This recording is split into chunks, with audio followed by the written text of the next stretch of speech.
Hey y'all, gravity. Any day above ground, live it. I'm glad I'm back. I'm gonna make this fast. I don't even want to talk about this too much because it might make my head hurt. But you know, y'all don't listen. Y'all don't listen. I'm not saying y'all that are here because you know how to be on code. I'm talking about black folks who need somebody to tell them how to live their life instead of learning life and leading yourself. But before I do all that, I got Just Eve's cookies. Now I know Torian did a review of it. I'm doing my review of it. So I had her send me over like a assorted pack. So one is raspberry, one is apricot. I ain't gonna hold you. This apricot one is really good.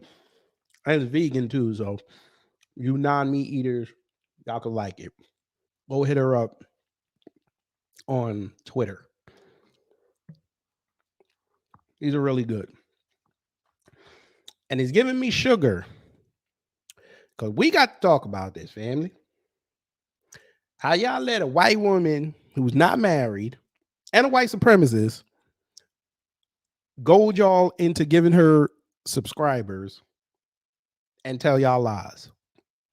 How did you do this? I need to know this for the family. How did y'all do this? Why did you do this? Y'all are insane.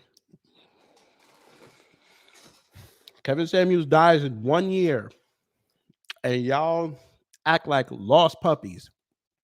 Y'all don't know what to do. Now, I knew about this chick 2 years ago.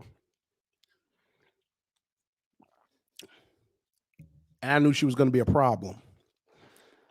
Because everybody at that point needed somebody that they can follow around and be accessible.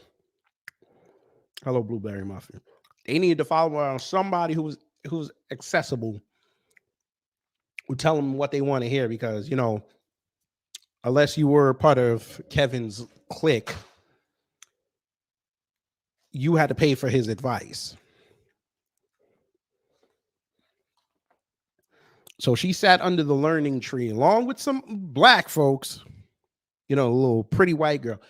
This chick is Julia Stiles from Save the Last Dance. This is what she's akin to, folks. Jamal Bay, hello. And you Negroes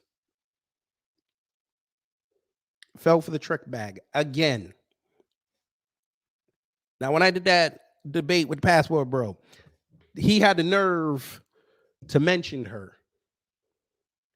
And I told him, you really think I'm going to give a white woman credit who's trying to sound like a black man? You really think I'm going to give her credit? You need Miss Ann to tell you about relationships. Miss Ann, who ain't married. You Negroes ran over to Melanie King, who ain't married no more.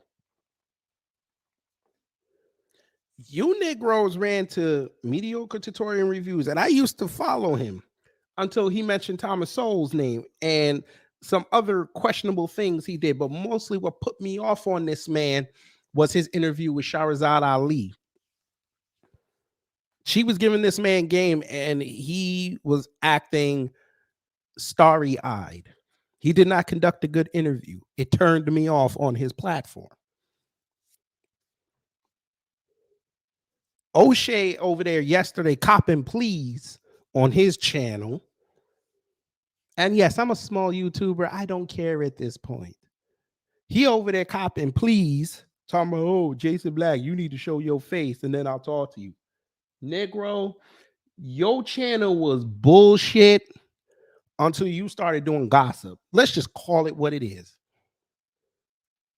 You were barely getting views until whoever was running your page told you, start doing gossip. Do 10-minute gossip videos like Darius M and them. and you'll get views. And you went and did that. Now you're over 100,000 views. Shout out to you. You're a doctor. You're doing your thing. That ain't what I'm hating on. What I'm hating on is the fact that you think you're qualified to talk about this. Sir, you know better. You sitting up there in the black manosphere, knowing what men go through. And what I've always criticized y'all about is letting women on these platforms talking for men. Y'all know better than that, because these same broads will not bring you onto their platform to talk about females lest they're going to be in argument with another female that don't like them. I like Obsidian. I do. He was wrong yesterday for having her up there. You got to let her stand tall on what she was saying. You got Negroes in there caping for her. That's an issue.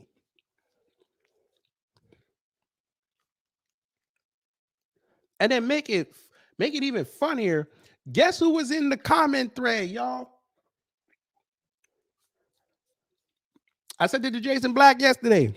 Oh, Austin Holloman. He was up in the comment thread. So we already know what time he on. I don't care no more. I'm tired of seeing my people get led astray. I'm tired of it. Y'all let this chick snow y'all. I got some receipts. I ain't gonna shoot them all off because I'm sure Jason Black got all of them. I'm gonna shoot what I came up with. We're gonna have fun. Damn, these cookies are good. I ain't gonna hold you. Make sure you go contact Just Eve and get some cookies. God damn, they good. But let's go. Because we got some things we got to share.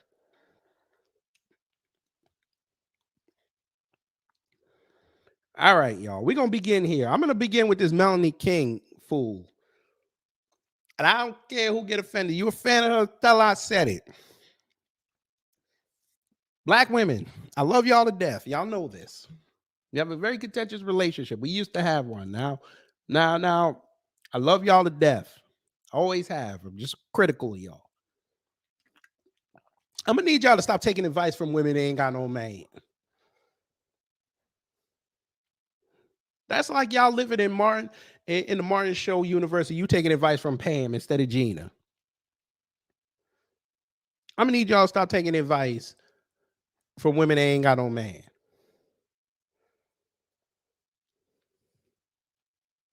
This Melanie King person got no man.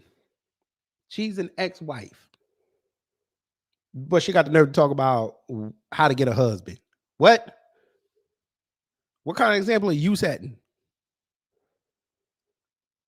Y'all, let me help y'all real quick. If y'all need to go figure out how to get a man and keep a husband, come over here.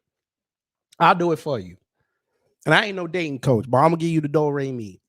What qualifies me? Well, my parents have been together since 85. No, I tell a lie. 84. 35 years. 35 years. No, I tell a lie. 38 years. I tell a lie. 38 years. 38 years, 4 kids, and 2 six-figure incomes. Yeah. Yeah. I have that example. My grandparents, God bless their soul, on my mother's side, they were together for over 20 years. The day my grandfather died. I have cousins put 20 years in the game. Aunts, uncles, 20 plus years in the game. I'm going to need y'all to stop listening to people that ain't got no man, ain't got no female, but think they know about dating advice. They don't know shit. They know what Kevin Samuels taught them. That's right, I said it. But this Melanie King, she been problematic too. I've heard her name bandied about. She another one who had a crappy channel until she got hooked up with Kevin Samuels. Now, all of a sudden, she playing lioness to this man's legacy. We not doing this. Not today, not no day. I want to show y'all something. Now, she went on King Rich's channel. Some hood rat on there was making fun of pygmies. There was something in there that Melanie said I ain't take too nice to. We finna play it. I think it was around here. And I'm gonna show y'all this hypocrisy, because there's one thing I can't stand about people also who ain't in relationships is these fake ass Christians. But let's see what she said. Now you don't want to play. You ain't shit. You must have found out I was about to go off on her. All right. Let's refresh. Let's try it again. But are they taking you home and saying that's my wife? Some girl, no. You can't land no more. That boss stuff. Let's start from the beginning. When you come outside with the blue hair, the eyelashes, the makeup, everything, yes, it just screams like she's just one of those girls. Girls, like stripper culture, like that kind of shit. Can I just say one thing to that? You can't say nothing to that, because I'm telling you how guys perceive it.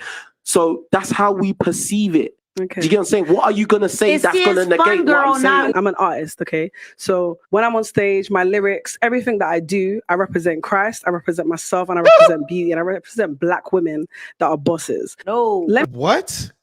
Black women, stop saying that word to bosses. So stop doing that. Because when the empire falls, the boss is the first one to go down. Well, stop saying that. Girl. No. You can't land. And stop bringing Twitter lingo into the real world. No more. That boss stuff. A man does not want a woman who says she's a boss. Insecure men don't want a boss. No man. And I'm telling you, men who've conquered the world do not want this. But are they taking you home and saying that's my wife? Somehow. There's a difference. Somehow.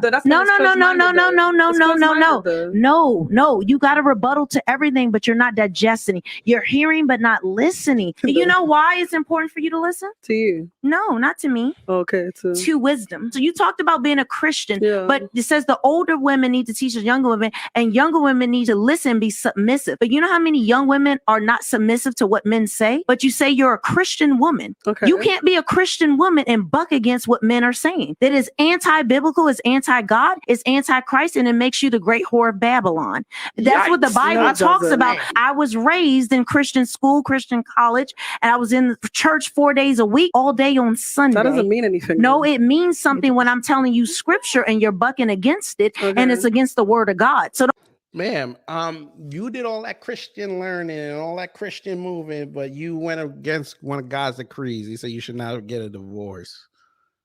All right. Don't claim God and Christianity, but your attitude is bucking, and you cannot be quiet for one moment. Don't ask me a question. Respond to what I said. Okay, so what do you want to Don't ask me a question. You hear, but you do not listen. If you listen, you would know the questions I ask. The questions. Okay, ma'am. You already went against God's will as well. You sat up there, kept saying Kevin Samuels my friend. Kevin Samuels my friend. You sat under that man's learning tree and profited off that man. Last I checked, and I ain't that big a Christian, but folk, there is one thing that my parents made sure to teach me about that slave manual one time. Yeah, there's one thing, especially in the 10 Commandments, it says, what? Thou shalt not, I repeat, thou shalt not worship false idols. You Negroes, and I'm talking about everybody, you Negroes worshipped at the feet of Kevin Samuels. Y'all made him a false prophet. I'm not hating on him. I'm trying to tell you a story. Y'all worshipped at that man's feet. and modeled yourselves off that man. Y'all turned him into an idol, a false prophet, and you're still doing it a year after he transitioned.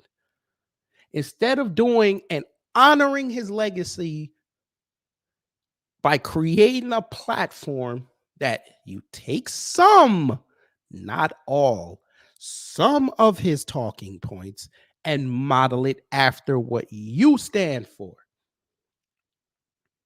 Y'all didn't do that.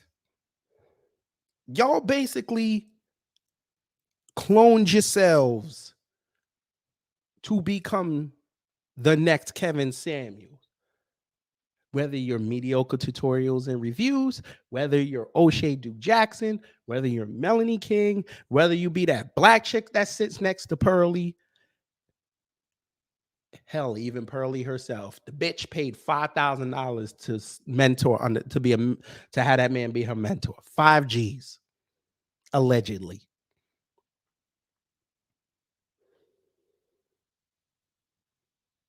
And now she is the number one for this dating / red pill / bullshit sphere. This is her.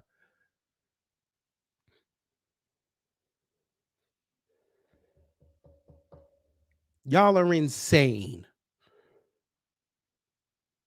Y'all can't say nothing that's going to convince me that y'all gave a damn about that man.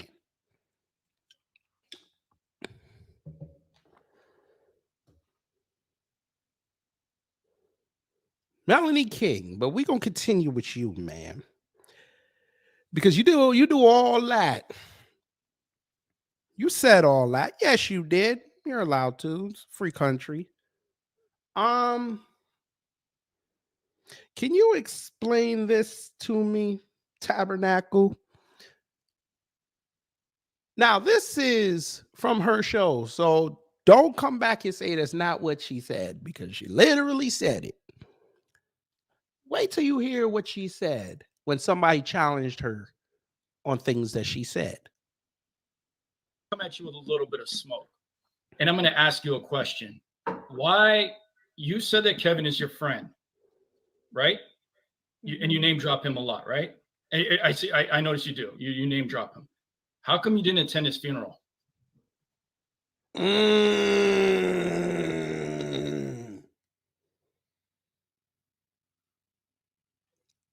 I feel like that's a legitimate question, ladies and gentlemen. If that's your friend, why you ain't go to the funeral?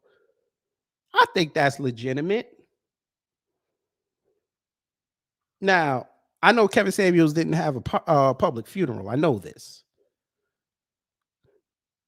Hell, I didn't even know he was buried until I saw it online. I was like, okay, that's great. You know, they celebrated his life. Very good. But if that's your friend, you don't think you got that information to go to the funeral? I'm just saying.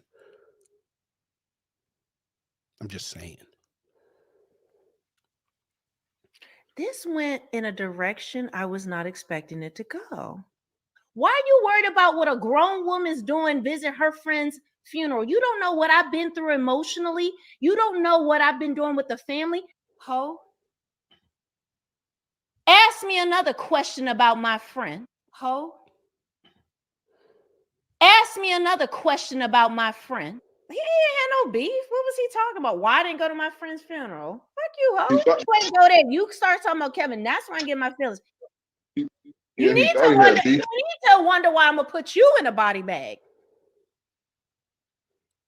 So now we threatening people on YouTube about putting them in body bags. Melanie, I don't know if you know how YouTube works. You can't be threatening people online like that, ma'am. I don't know who needs to tell you that. You shouldn't be threatening people online with bodily harm.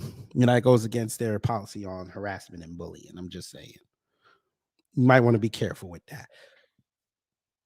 But that ain't all, folk. Oh, no. There was something else I want to show y'all. Let me see. Where is it? It's somewhere. Wait, where's our show? Where is it? Was it back on that other page? Damn it. Wait, let me see. Damn, I lost it. She argued with a female. Ah, wait, here it is. Wait, is this the same one?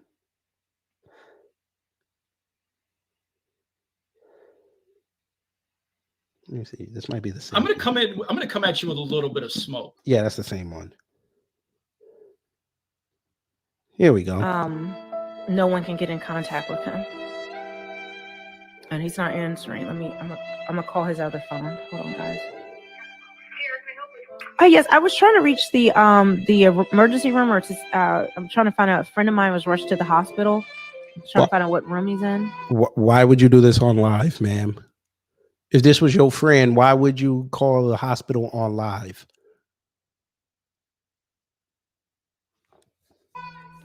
Or if he's there, no one can get in contact with him. Again, I have to ask that question. Your friend just had an episode. Why would you get on live and call the hospital to find out where he is in front of your crowd? Why would you do that? But that's your friend. You didn't have enough respect for your friend to do that privately. You didn't have enough respect to do that. Got it. No wonder people been banging on you for the last year, but all right.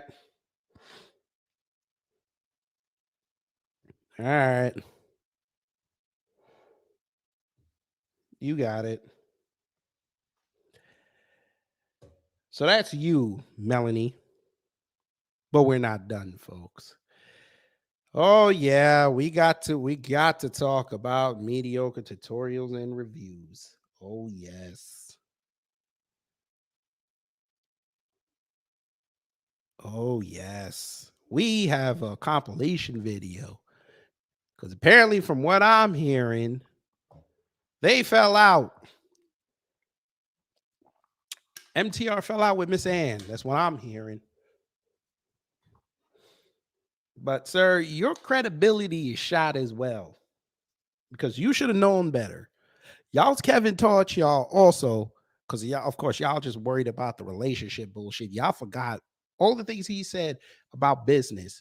You need to vet everybody you do business with before you walk in there. That man has sat there for years telling y'all need to make sure your paper straight. You make sure your what you call it, your profile is straight. Because people ain't gonna do business with you when they start looking you up and realizing what you got or what you don't have, more accurately.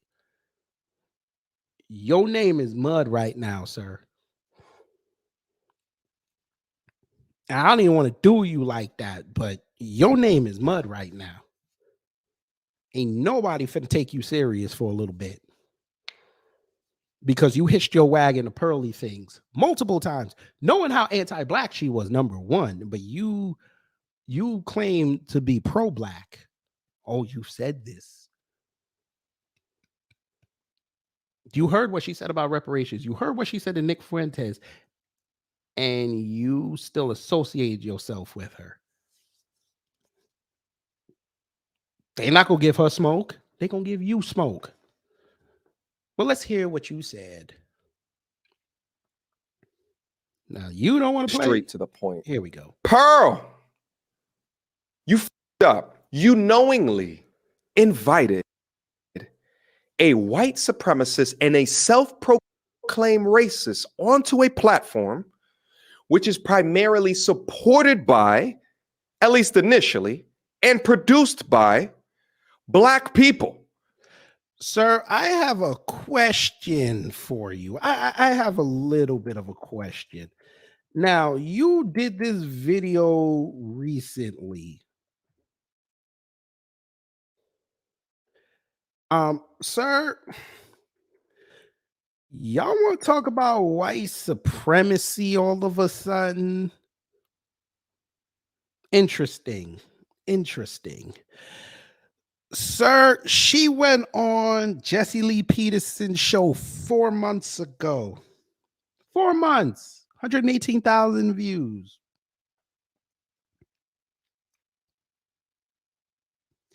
She said on that show she was against reparations, and Jesse sat there and agreed with her. You should have disassociated with her that day. You still continued to be on her platform, and don't act like y'all didn't know that she was going to be on there. Oh yes, Black Bitcoin. He said this before. Oh yes, he did. He said he's for Black people. Oh yeah. I hold you at your word. Now, again, I can get into the fact that you, like Kevin, were revering Thomas Sowell. I could do that. I'm not even finna do you like that. We're going to keep it on the white woman. Sir, again, she went on Jesse Lee Peterson's platform and said she's anti-reparations. You should have disassociated yourself with her that day. Melanie King, you should have disassociated yourself with her that day. Unless you're from a family of immigrants, then all right. The Black chick that's with Pearl, she should have disassociated herself, but she might be African, so we don't know. All you Black folks that sit up there and associate with her, y'all should have started questioning. And all right, y'all didn't, because her platform got 1 million. She bring y'all on and get about 250,000. You could bring a couple of those people over there. But I did notice something. Now, I don't know what operating system you use, because I know she don't use StreamYard. It's funny that she loves all y'all so much. It was nothing for her to say, let's all do a massive live stream where everybody uses their own platform to stream the show. I noticed she never told y'all could do that.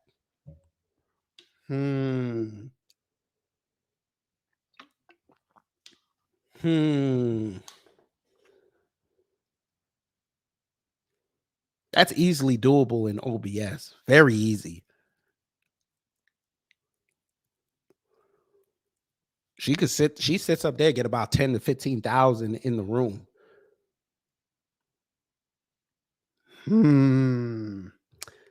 But let me let you continue, because I cut you off. Go ahead. I'm all about delivering value at the end of the day. This is now my definitive stance. I can no longer support or associate myself with the Just Pearly Things platform. What's up, student body? Classes back in session. As you guys know, there's a ton of controversy going on right now with Just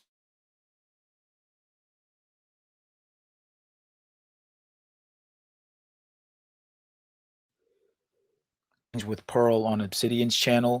And I think that as Allende says, court was definitely in session. Court was definitely in session. So what happened, guys, is that I reached out to Pearl to see if that we could interview her and kind of figure out what's going on with this, let her tell her side of it. I mean, everybody's trying to crucify the poor young girl. So one quick, y'all not finna give her a pass. Y'all not finna give her a pass. Y'all not finna give her a pass. We not doing this. quick bonus question. That's what I call it, at least, Pearl. There have been some YouTubers that came out recently that don't agree with your viewpoints and not your viewpoints, but Nick's viewpoints and you having him on the show. What do you say to some of the YouTubers that sort of, I don't want to use the word disowned, but there are some certain YouTubers like Mediocre Tutorials, Melanie King, a bunch of people you've recently had on the show that have put out videos saying they are no longer going to do any more content with you. I just want to know what you now, fam. If you've had competent people in your life, they've all taught you this lesson. Fam, look at the white girl. Look at her body language. You think she gives a F. Look at the way she's sitting. Peep the body language. You think she really cares? She got what she wanted, fam. This is why I say y'all got to vet these people you fucking with. If it's beneficial for you to fuck with these people, go right ahead. I'm telling you not. Me personally, I'm telling you not to do it because you don't know what their motives are.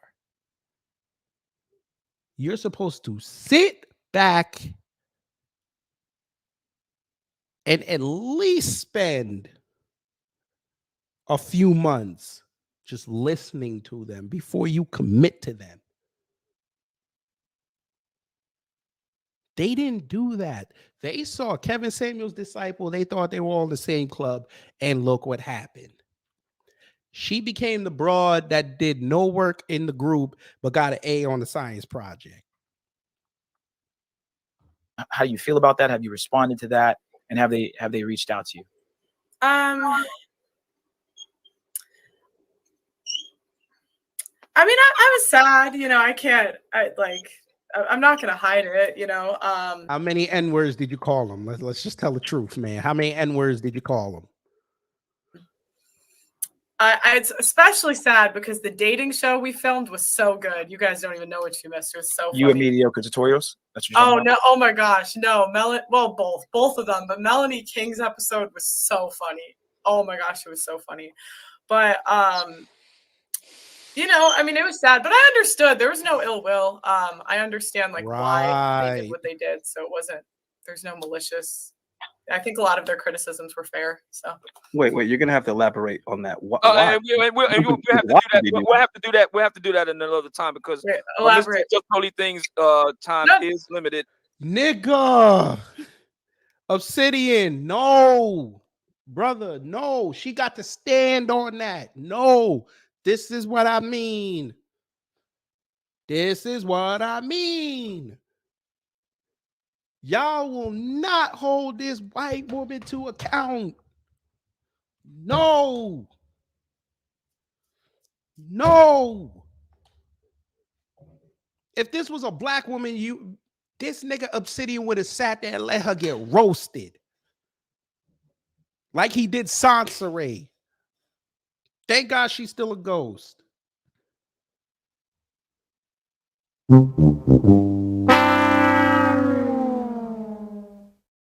But y'all didn't hear that from me. Y'all let Miss Ann run quick.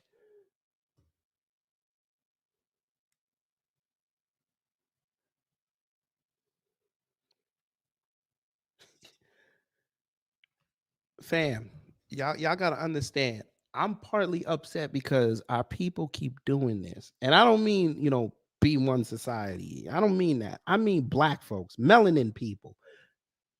They keep hitching their wagons to these white folk, and these white folk will not defend them. It's like them coons who be going on Twitter talking about reparations, parroting white talking points, and then bringing the bullshit over to us, and then we getting their ass. Them white folk ain't saving them. They may come in there and put a bullshit little troll statement in there, but they ain't defending them. You got to let this woman stand tall on what she said and what she allowed on her platform. You can't be out there Obsidian saving her. That makes you dishonest as a content creator. You're an author, sir. You interview people. You understand that when there's a situation arise, you're supposed to ask the tough questions.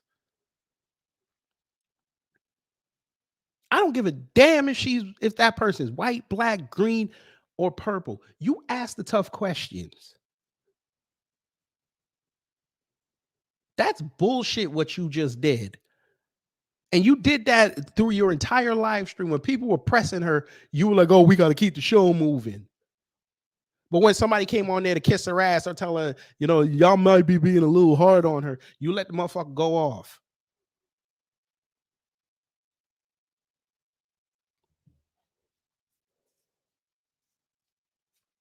This is y'all's problem. Black manosphere. And I fuck with some of y'all in there. But I see why a lot of them are leaving. Because again, the worst mistake you guys ever did was allow women in there. I said it. I get y'all want to go after them divestees. You might bring them on there to clown them. All right, cool. But when y'all start holding court with them and y'all start doing collaborations like y'all used to do with Irene Yvette because she had some titties, that was y'all's downfall. That's why I left. I don't mean I was part of the manosphere, but I stopped listening to their content because I'm sitting there. I'm like, how are y'all letting women in there? And you know damn well she ain't gonna let you on her platform. How? And then when controversy shows up, they get to go leave because they got tits and ass. They get to go leave and rebrand themselves. You got to stand on that as a man. They gonna hold you accountable.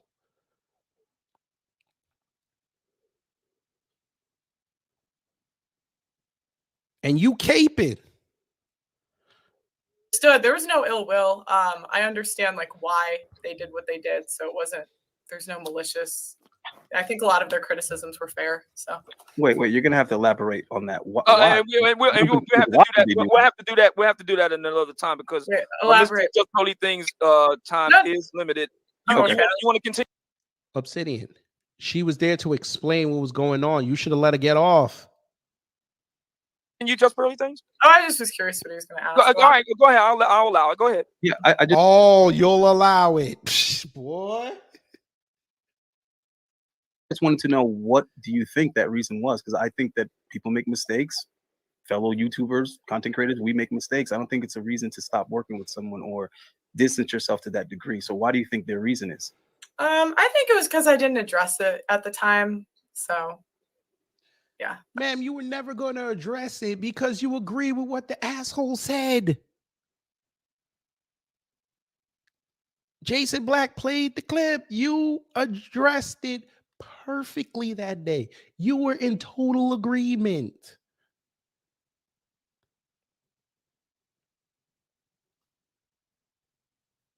You liked it, what he was saying. You love it. The fuck are you talking about? But again, what did Pearly Things do to these coons? Because that was some coon shit y'all did. You know, there's the proof. Like I said, coons are pretty stupid. They follow their stomach. They're really easy to catch. So don't overthink it. Keep it simple and keep it cheap. That's the way to do it. So thanks for watching, and go catch some coon out there. Pac Miller, hello. I'm out of the loop. I don't even know who these Negroes are. Okay, now Mentuition, I did hear of their channel. Obsidian yesterday did a live stream with Pearly Things on and allowed people to come on the platform and ask her what was going on. And they were one of the panelists. But what Obsidian, his biggest mistake yesterday, I'm going to repeat it again. People were checking her and he was cutting them off.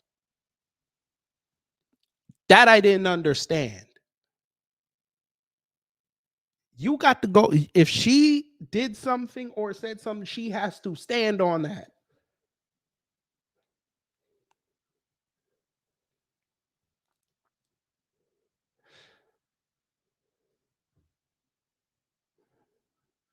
Conrad Murray said, this dude is buck dancing. Kyrie Irving just posted links, didn't say nothing. All his business partners disassociated himself. That's their choice, and that's the brother's choice to continue and get support where he needs it. They weren't his friends. You said the key word, business associates. They had no loyalty to that man. Okay, so this Obsidian dude is a buck dancer for white mommy. I won't say that. Last night he was doing a lot of buck dancing. I won't say that. I've listened to Obsidian enough. He don't buck dance like that. Now, some of his views I don't agree on. That's healthy discourse. But what he did, I'm keeping on what he did yesterday. What he did yesterday was not cool. What he did yesterday was not cool. And I'll stand on that. He got to let her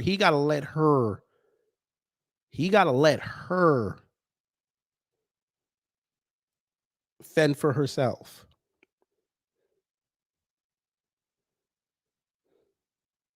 He's been buck dancing. I ain't listened to that man religiously for a year and a half, so he might have changed. I know when I was listening to him, he wasn't doing all that buck dancing. Again, Black Bitcoin, I ain't been listening to the brother. I don't even subscribe to him. So I don't know. Maybe y'all better in the loop than I am. But the reason he's also dancing is because he's tied to Kevin.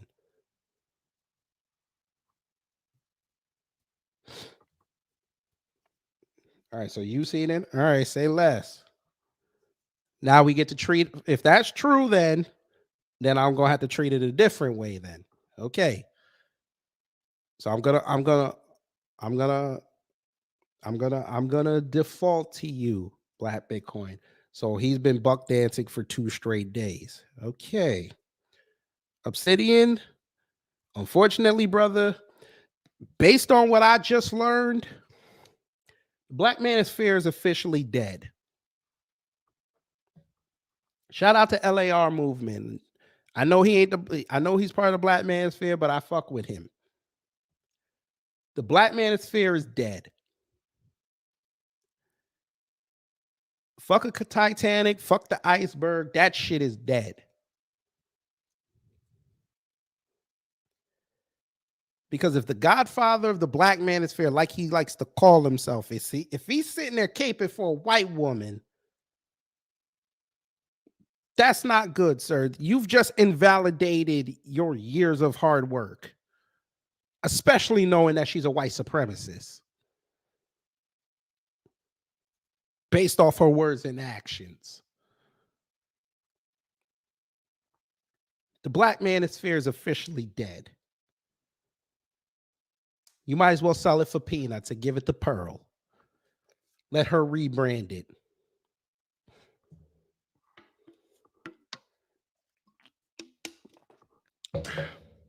Brother Torian, hello. Yes, we're back with another one. Might as well get this off my chest before y'all go listen to Jason for 4 hours go off on everybody, which is going to be straight comedy. Black Manosphere, you are dead. And by the way, since you guys are dead, I have the appropriate music for you.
That's right. The Black Manosphere is officially dead.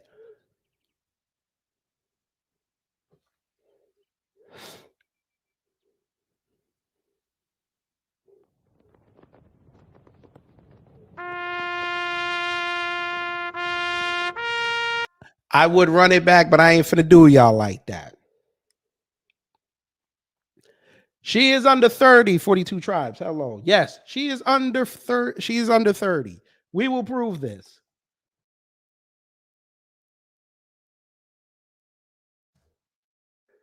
She is under 30. That we know. She was born November 4th, 1996.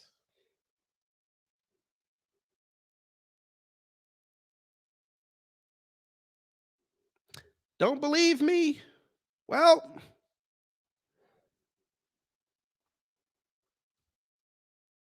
I'm going to put the link in the chat. There you go. You can go look at that to your heart's content. That is an ugly white woman.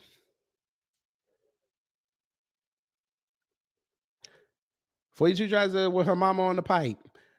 Her mama ain't got nothing to do with this. I'm keeping it on this white woman. Pat Miller said, why is the manosphere going so hard for Pippi Longstockings? Because Pippi Longstockings sat under the tree of Kevin Samuels. The manosphere loved and still do Kevin Samuels. So by proxy, she got the golden plate at the cookout. Because she got to talking like a black man, and them niggas falling all over her. I don't know why. The black manosphere is supposed to be an extension of the black barbershop. You ain't gonna let no white woman talk in the black barbershop unless the rules changed.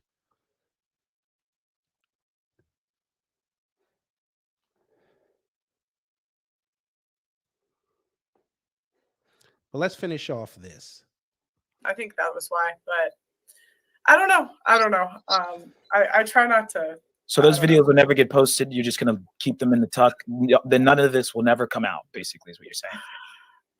It's up to them. If they want me to let it out, then I will. If they don't, then I'm not gonna disrespect someone and release content they don't want out. But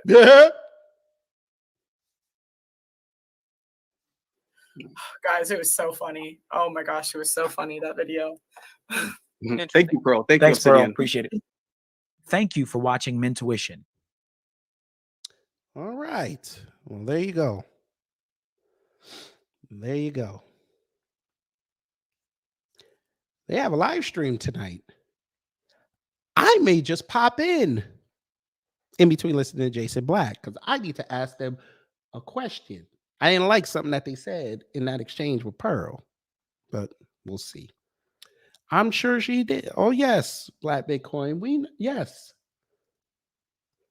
She came down slumming with the Negroes. This is why I said she is Julia Stiles from Save the Last Dance.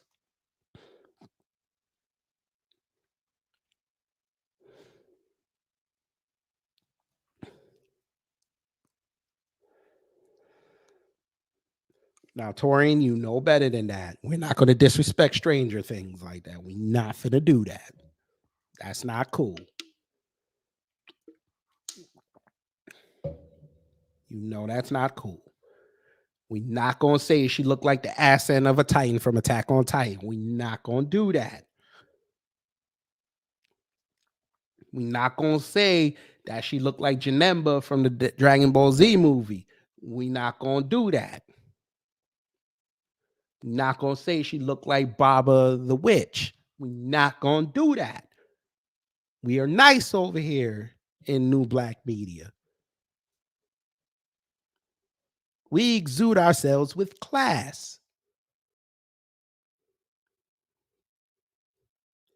We're not going to say she looked like Yugi's grandfather. We're not going to do that.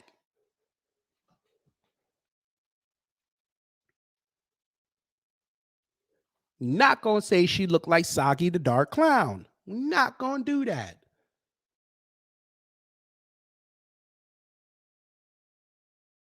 We're not going to say she looked like the bacteria monster from the first episode of SWAT Cats. We're not going to do that. Yes, Baba Yaga, yes. Not going to do that. Oh, yes, Black Bitcoin, yes, but they didn't care about that because she's white. They did not care. They loved it. That was Pookie and Ray Ray. It's okay.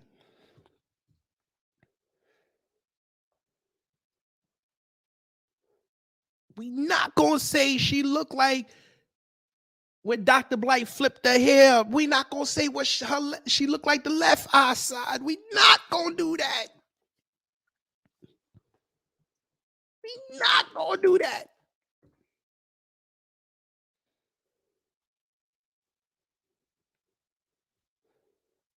Cause we nice over here.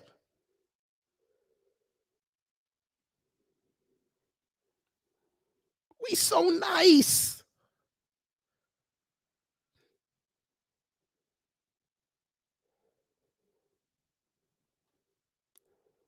We not gonna say she looked like the left side. We not gonna do that.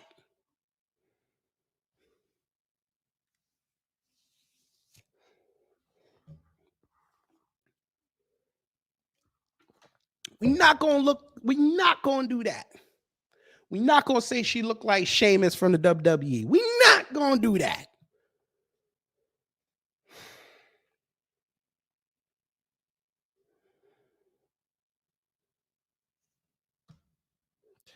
But we not done.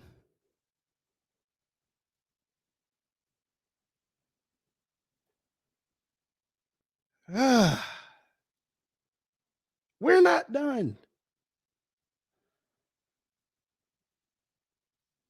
Mediocre tutorial and reviews.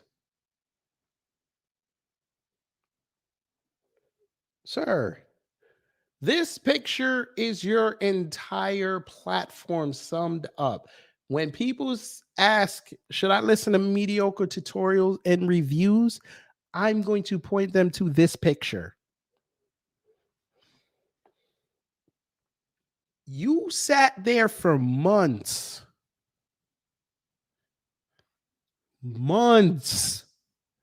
Co-signing what this broad said. Then she turned her attention to the niggas. Now you can't associate with it.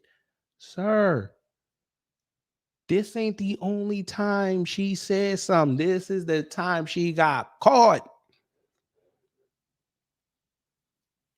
But it don't matter. Why does it not matter? Well, MTR. Now, when I left your platform, you were nearing 300,000. You're at 581. Very impressive. Very impressive. Sir, let me look at these comments really fast. I'm trying to see something. Let's see. Now, I'm looking at these comments, and at least you have a crowd that keeps it on the basis of your video. So what we're going to do is we're going to look up your video on you saying what you said about Pearly. Now, you did this a day ago. You have 257,000 views on it.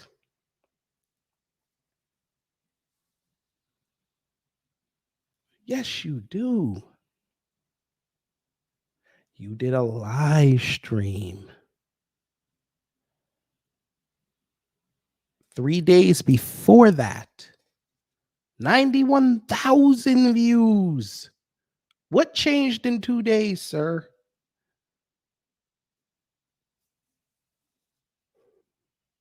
What changed? 11 days ago, you were on King Rich with old Pearly and Melanie King talking about Abba Preach. What happened?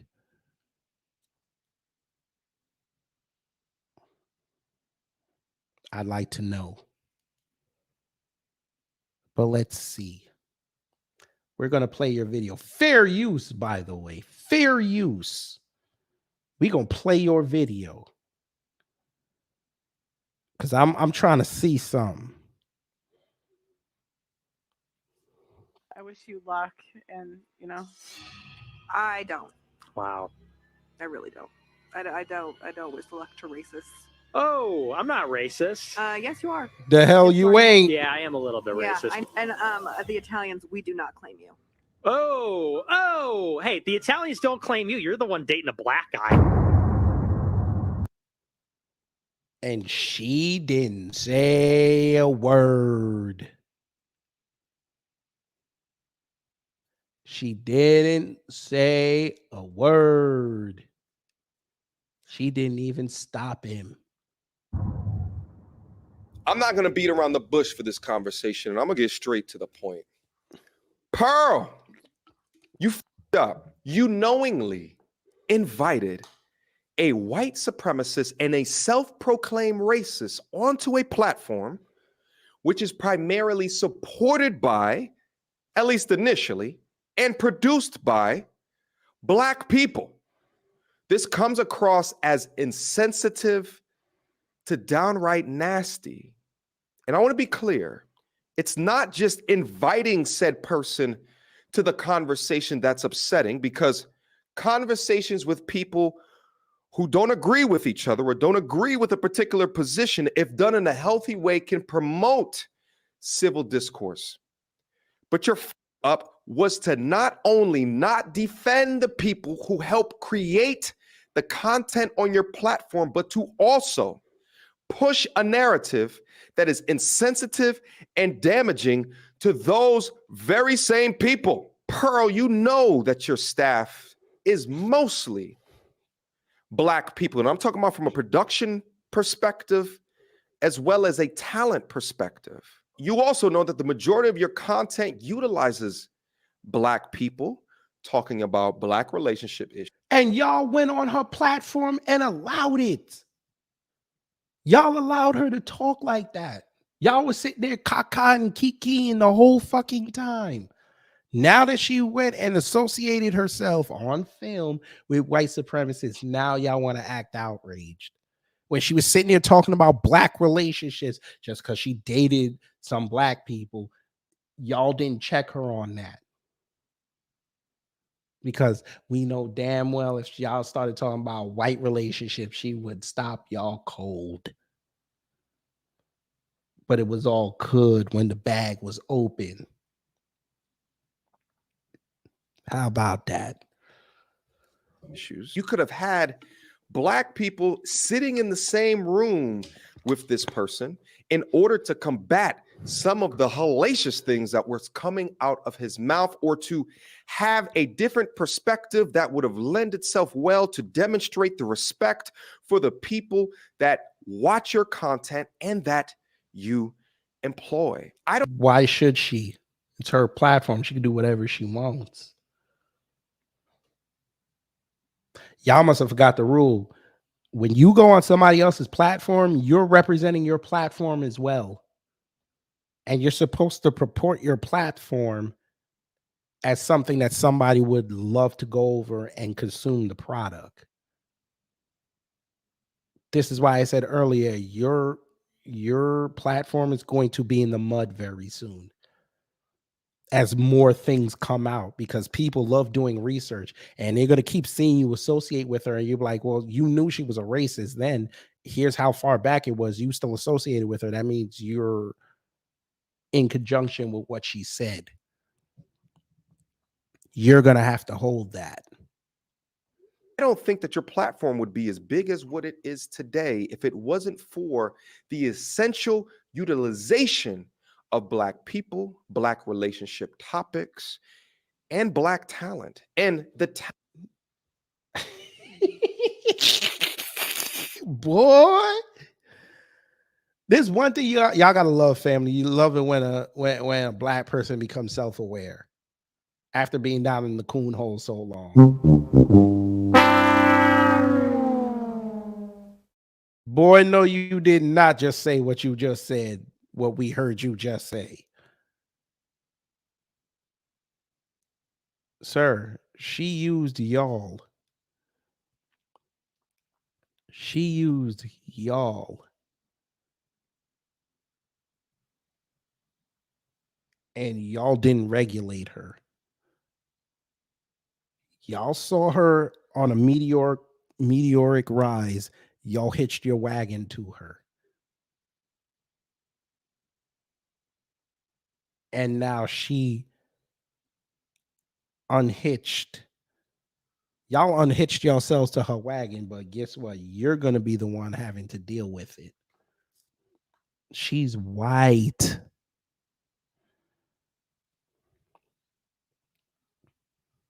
She's white.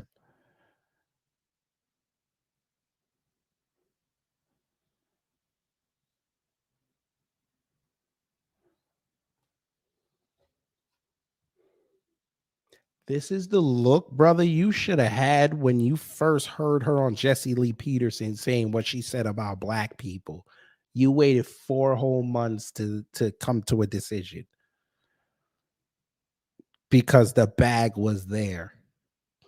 It was still open. Talent came from all over when you include the likes of an Andrew Tate, all the way down to a Brittany Renner. And even from a content creator perspective, from me to a Melanie King, to a Sarah Garvey, to a King Riches, to an Auntie Jenny. So for those just unaware of what's been going on, Pearl has recently come under fire for these particular comments. I'm trying to get my Africans in America. My Africans. Oh gosh. Oh boy. They're You're gonna gonna be get in trouble. yourself This sounds similar to the slavery. Right. Let me explain something to y'all how y'all work. Oh, I know Pac Miller. I mentioned O'Shea. I was in that comment thread yesterday. And I like how Austin Holloman walked his sorry ass up in there talking about, really get your passport. Yeah, because that's really gonna help. But yeah, ma'am, y'all recorded this. Yeah. You recorded it. You uploaded it. Y'all didn't even have the wherewithal to delete that part.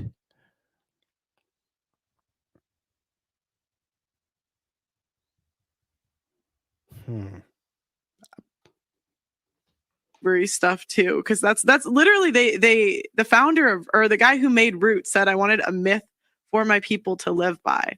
So they often, but that's what they do, is they embellish. And I'm not trying to say it wasn't. By the way, MTR, I love how you use Jason Black's clip. I like how you did that. You didn't even hide it well enough, brother. Come on now. There's ways you hide it. I'm just saying. Horrible it was, right? But they want to make it like more horrible so that they can control people. Now, what's crazy is that I came across these comments while I was live streaming a couple of days ago. And what started out as a laughy, jokey live stream where I wanted to talk about my time up in London quickly diverted to one of the worst live streams that I've ever had in my life. And honestly, it was a trip to hell as I discovered the magnitude of the conversation that she had with this figure by the name of Nick Fuentes. Sir, okay, see, this is another problem I got with y'all black content creators that chase the bag. Y'all got to start being aware of what's going on outside. I'm not saying y'all got to go down the political route. I'm not saying y'all got to be talking about news on your platform, but at least read some news apps every now and again. Nick Fuentes did not just show up on Just Pearly Things and became a household name. The nigga was associated, I'm not saying N-word because he black. I'm saying N-word being stupid. This asshole was associated with Kanye West running around for months. Y'all gonna tell me y'all did not realize who the hell he was? I'm going to ask that question again. for all the content y'all be making. I know y'all don't be streaming 24/7, 365. Y'all gonna tell me y'all don't know who Nick Fuentes is? Y'all had no clue who this man is.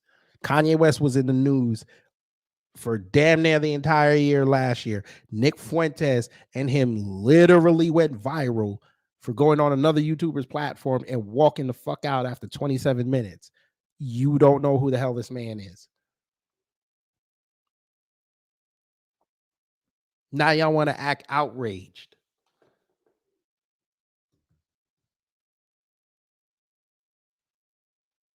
I'm going to need y'all to start reading some news apps, being aware of what's going on out here.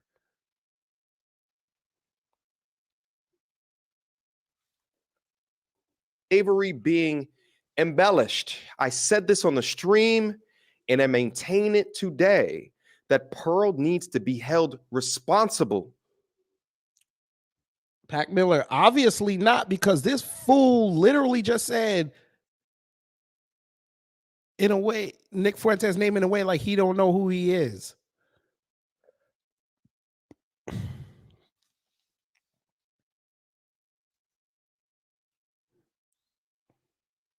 All right.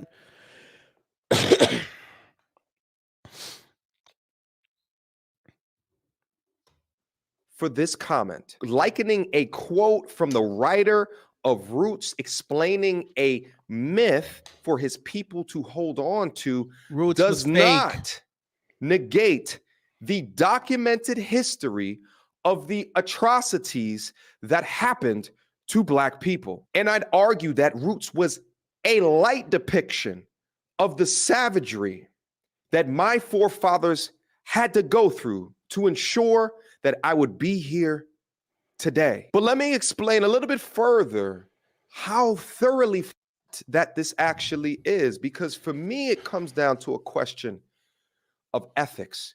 You're interviewing a known... Boy, stop. You better not talk about no ethics. You better not talk about no ethics. But you know what? Since Pearly like to bring Africans over, you know. If you're not careful, I'll give you a look at. You better not talk about no ethics. Sir, you literally knew she went on Jesse Lee Peterson and said what she said about Black folks on there. Your ethical meter was done that day. Because you didn't call her out 4 months ago. Don't come to Black folks about ethics. You, Melanie King, and all them other people that you associated with her that are Black, y'all should not talk about nobody's ethics or some moral high ground. Don't do that. Because we don't play in your sector. How the hell did we know she was saying all this and y'all didn't? And y'all close to her. Explain that to me. I need this explained.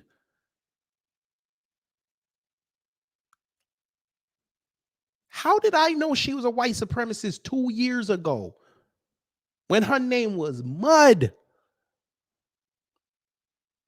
Y'all associated with her since the year.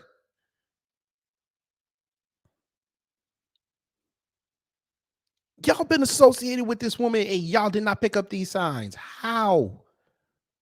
Because I'm sure people in your comment thread probably told you, that probably got no likes on it. Don't associate yourself with her. She's a white supremacist. But y'all bypassed that because you wanted the bag. You wanted to be associated with the fastest rising YouTuber. How did that work out? And you got the nerve to be sitting here talking about ethics.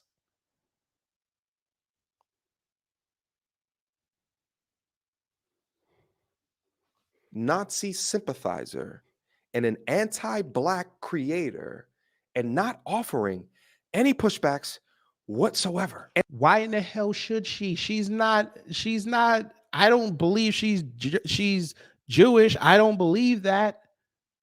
I ain't sure. Because I'm sure if she was, she wouldn't allow him to say that.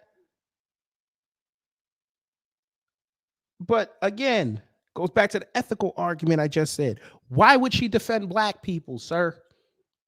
What does Pearly get out of defending black people? She gets nothing out of it except subscribers and some more money. Y'all want her to be an abolitionist so bad. She don't want that role, sir. She got what she wanted out of y'all. The people that were quote unquote closest to Kevin Samuels co-signed her. And she got the sheep to follow. Because y'all co-signed her. So y'all took a black space and turned it into a gray area. Y'all can't talk about ethics. And in fact, you're adding in your own fake news regarding the embellishment or the exaggeration of slavery. Additionally, there are times within the conversation where it's laughy, it's jokey, it's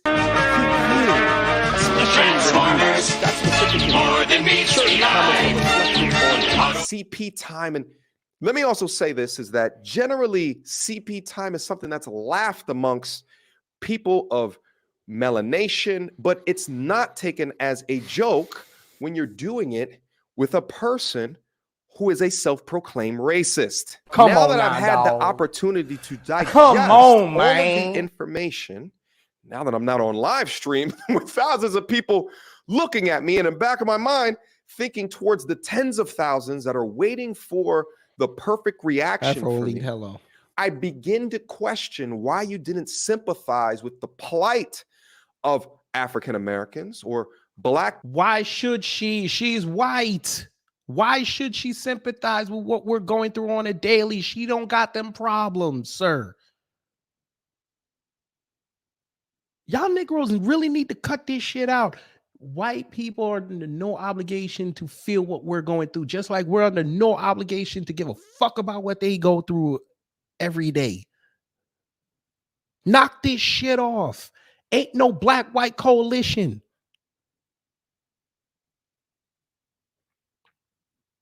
They don't give a fuck about us. Negro, if you left YouTube today, white people ain't gonna be all up in somebody comment there talking about, oh, what the fuck happened to mediocre tutorial reviews? They don't give a fuck. They'll find another YouTuber. They'll go live their fucking lives. Just like when I played that clip when Pearly was talking to those two black men, you saw her, y'all saw how she was sitting. She don't give a fuck. She won. Great, y'all call her racist. Guess what? She's white. She got the bag. What, her views are gonna go down? Whoop-de-fucking-dee. She'll still get paid. She could switch to a hardcore conservative and gain a bigger audience tomorrow and not be held accountable for what she said. You Negroes are going to be held accountable for how you moved the last year. Great. Y'all distance yourselves from her. Y'all are still associated with her. Because again, anybody can go look up your videos right now with her name in the title. Y'all channels are tagged to her. Guess what? Hey, dumbass. Let me explain something to you. Y'all distance yourselves away from her, right? Guess what? You would think she'd have enough credibility, enough ethical integrity to cut y'all name out the title and just put it as a regular text. She still has y'all's channel tagged.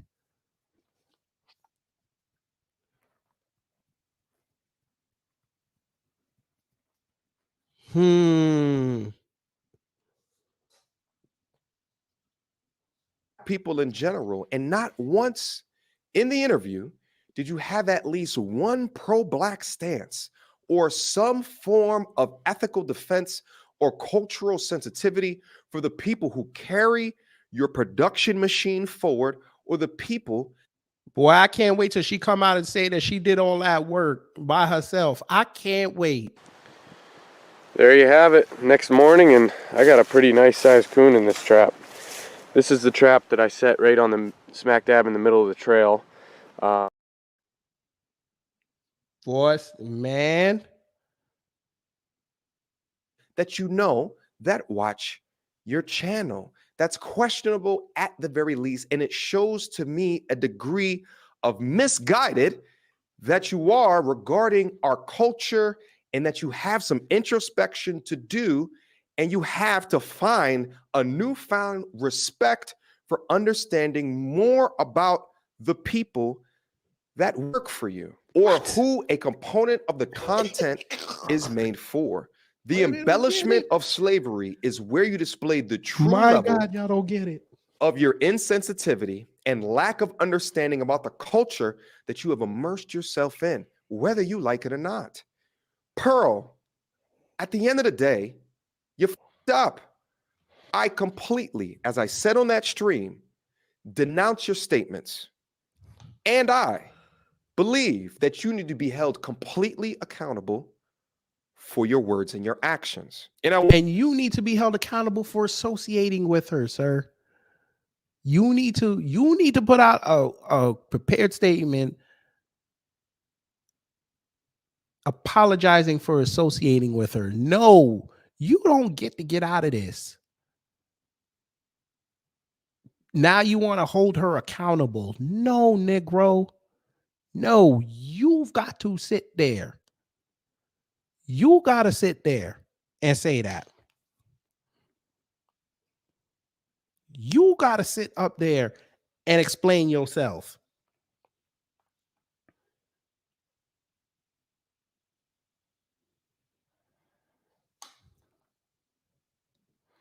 You associated with this woman for a year.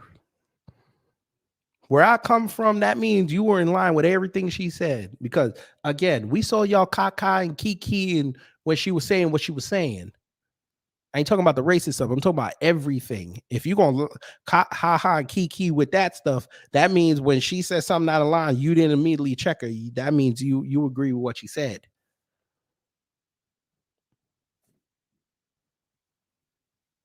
Now it's falling on y'all because again, she's white. She could get away from this. Matter of fact, she got bigger.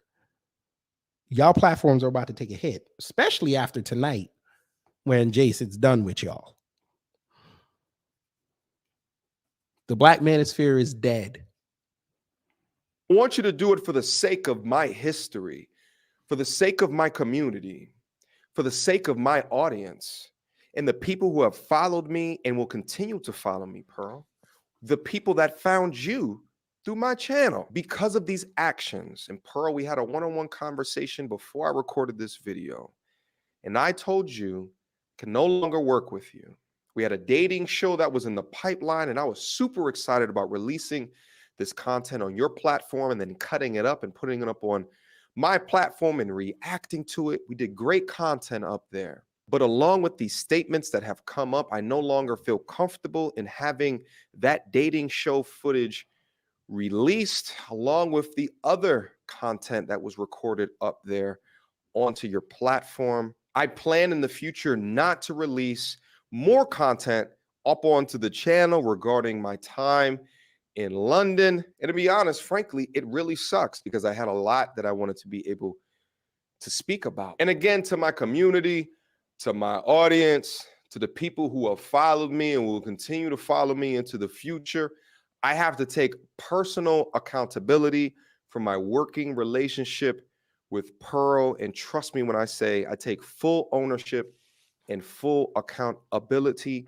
I had absolutely no idea of the comments that were made in the Nick Fuentes interview. And had I known this prior to, I would not have gone to London. I did not know about this until I came back. And then I went and did a live stream. And then my supporters let me know. For everyone else out there who's ever supported the platform and sent super chats, and for everyone who is okay, I'm done.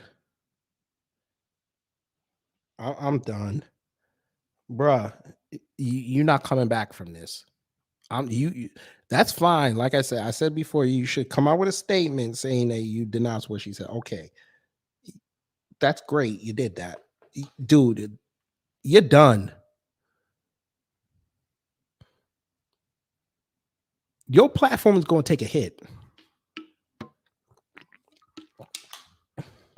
We can't take you serious anymore.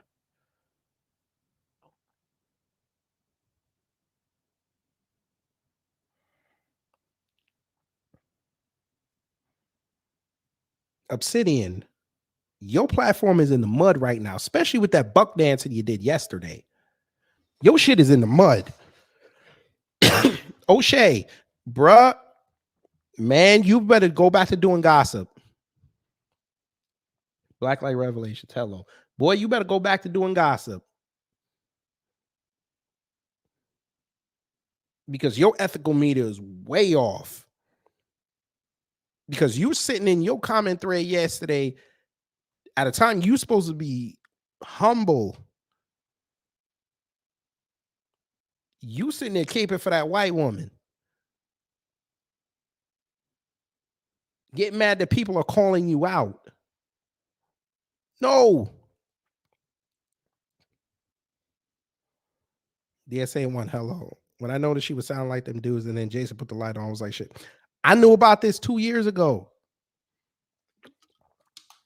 They let this white woman pass because Kevin Samuels gave her the cosign. Y'all got a white woman talking like a black man, and y'all nobody picked up on this. She got to 1 million views off a shitty platform, and y'all took her in. Boy. All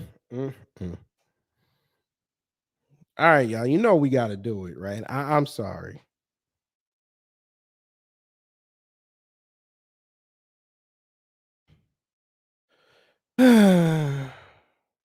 I ain't even want to do it, but I got to do it. I got to do it.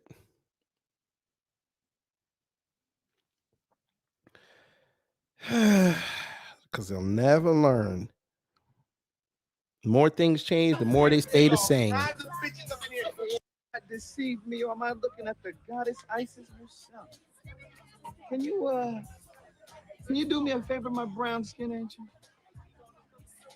Can you tap that white girl for me? My milk of magnesia. Oh. You Negroes. You Negroes. The brother said it. Yes, he did.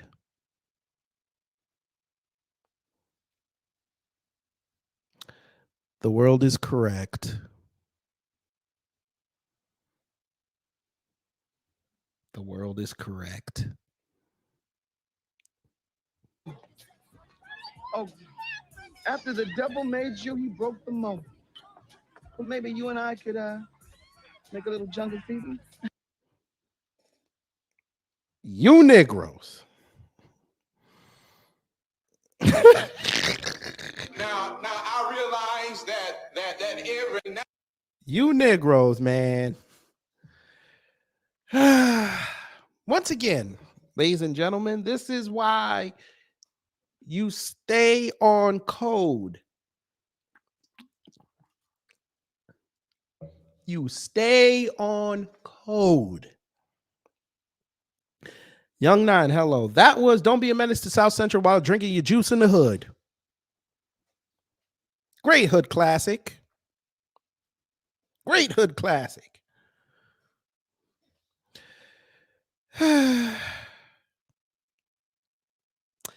No, Monique, we cannot make it make sense. We cannot make it make sense. They'll never learn. They'll never learn. But when it's over tonight and Jason signs off on the business, B1 Society and the Oncodians will be like this.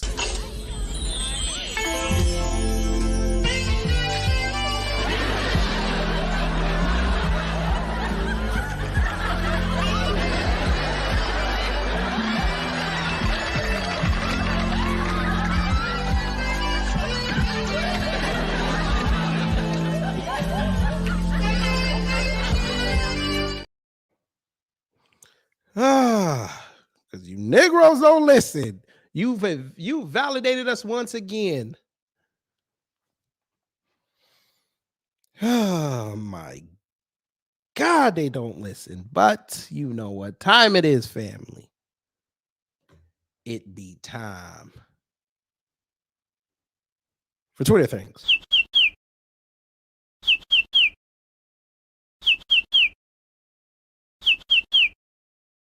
That's right, folks. Twitter things, where I curate videos over the week that are either funny or thought-provoking. Burna Boy, you and them Nigerians can go straight to hell, because I don't understand why you still got to be out here talking. This is an old clip, by the way. I played this the other day. But then y'all lying on this man's talent. I need y'all to stop doing that. Because now, Nigerians, you want to fight the Black Americans. Okay, I mean, that's fine. That's your fight. I don't know why you would fight that, because y'all can't roast for shit except animals with their teeth. But anyway, now you done pissed off the Caribbean. And if you piss off the Caribbean, you know you done fucked up. What do I mean? Well, take a look at this video, ladies and gentlemen. The things that African Americans will share. It's crazy to me that people who rely on Black American culture for their success and popularity continue to denigrate Black Americans. Burna Boy's biggest song, Last Last, is a sample of a Toni Braxton R&B song. I am Grenadian. I also don't know where my African ancestors come from, but we don't do this to people from the Caribbean because we understand that the Black slaves that got dropped off in Grenada created a culture of their own. And the Black slaves that came to America, that were brought to America, did the exact same thing. And that's the culture that have been passed on for generations through Black Americans. And this is why Black Americans are so frustrated, because we continue to do this in the diaspora. I am not Black American and I am tired. She ain't tell no lies, family. She ain't tell no lies. Hey, shout out to Black Light Revelation. Blowtorch. This motherfucker was about to look like Firefly from Batman. What? Blowtorch. Y'all got to be, y'all gotta be. Come on, this is Lens, man. Y'all, what y'all know about Lens? Y'all know nothing about no Lens. Y'all gotta read Batman. Y'all Firefly, man. This is what he finna do tonight, boy. Oh my God. Oh my God. By the way, hey Torian, I saw John Wick 4 today. Fire movie. Nicolas Cage as a vampire. I ain't sure about that one though.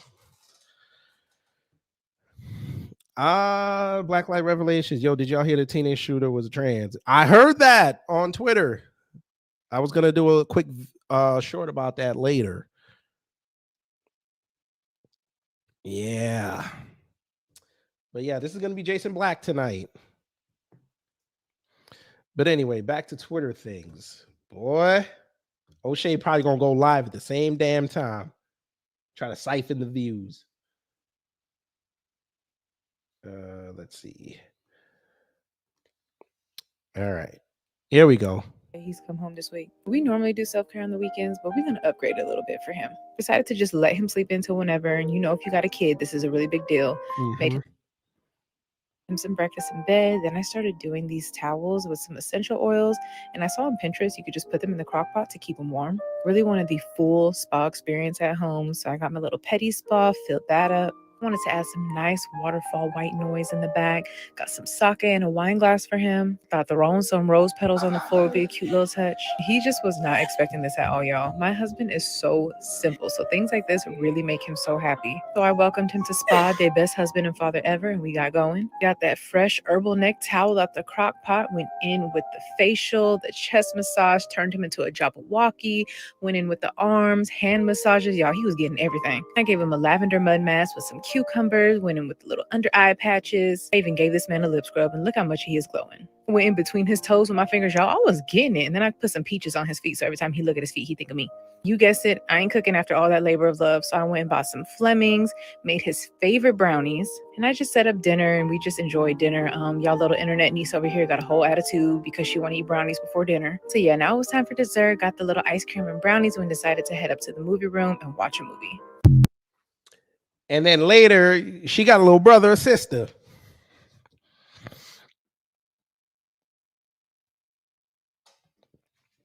But shout out to that sister. But I'm sure a lot of them probably gonna call her a whole pick-me. But you know, do your thing, sister. Do your thing. I'm finna talk about this on this might be my Saturday video. This is gonna be my Saturday video. Here you go. I don't even know if I can play it because it got music. We gonna try it. This song. This song.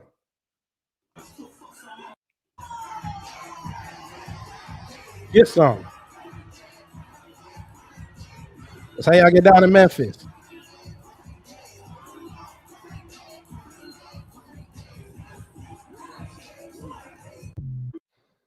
But Black Americans ain't got no culture, right?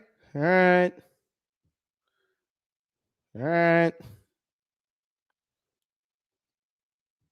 More from the ugly white woman.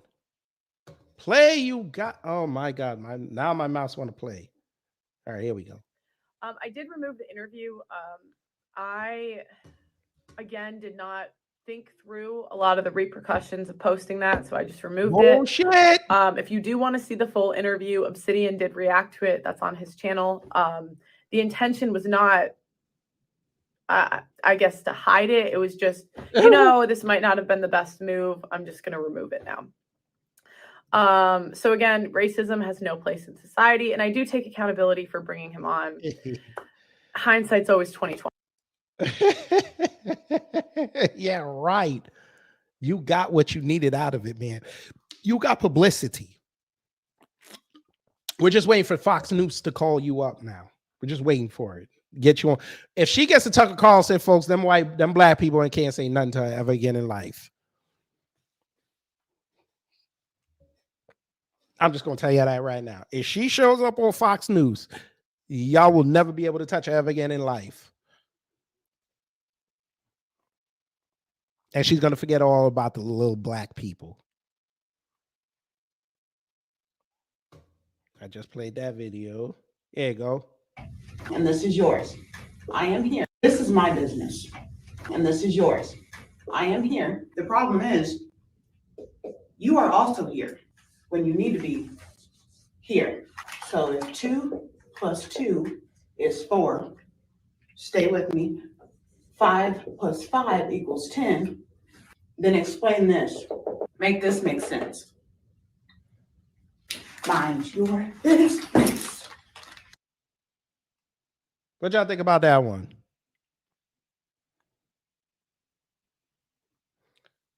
We have a name and identity. Audrey Hale. Yeah. Yeah.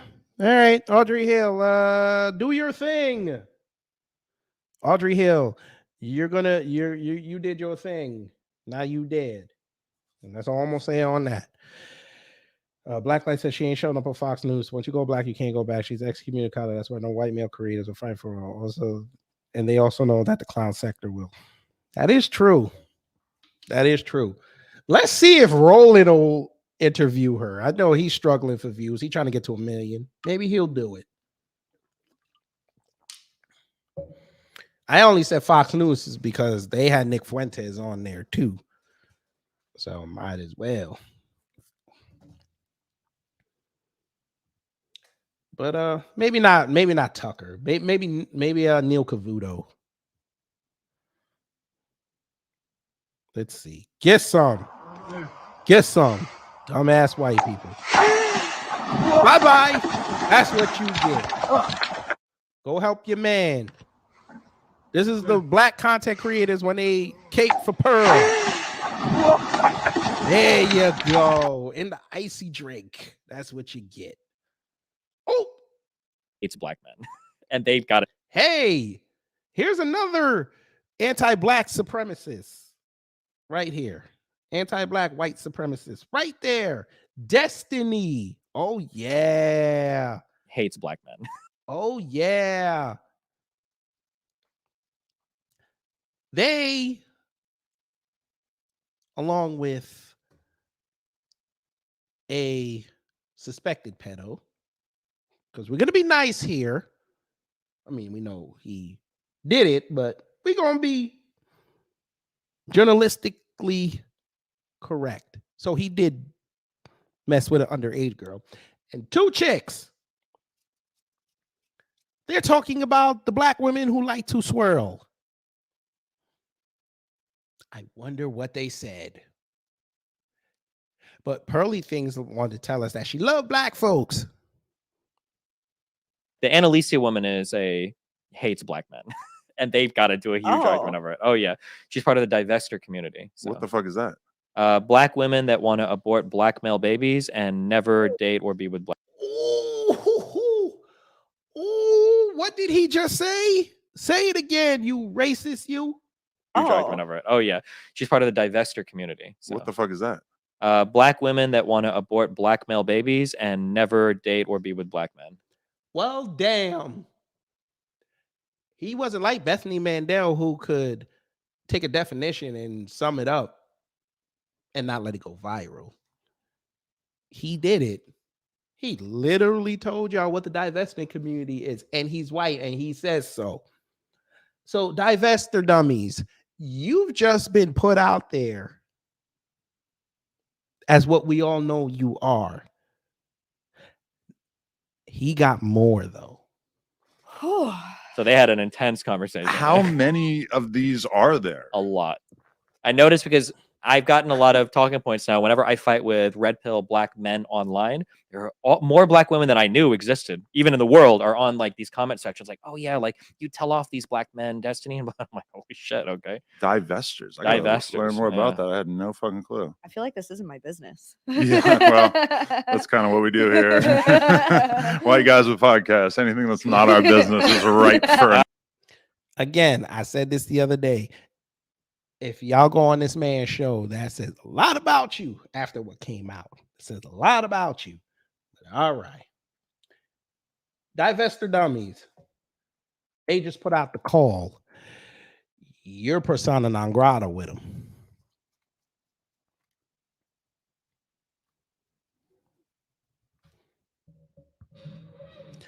So now, anytime y'all try to blame black men for some shit, we finna pull up this clip on you. Explain that. Because a white boy with blue hair just summed y'all up in 10 seconds. And whilst he did it, made y'all sound degenerate.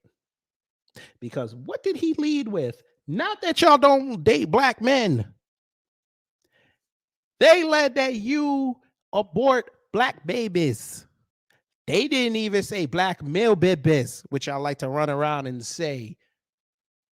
You know, Brooklyn Blue, who famously said, if you find out you're having a son, abort that motherfucker. Yeah, he didn't even say that. They said they don't give a fuck.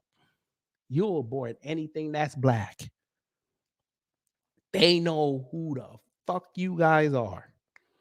And if this white boy knows, trust and believe most of them do. So yeah, y'all got to hold that L.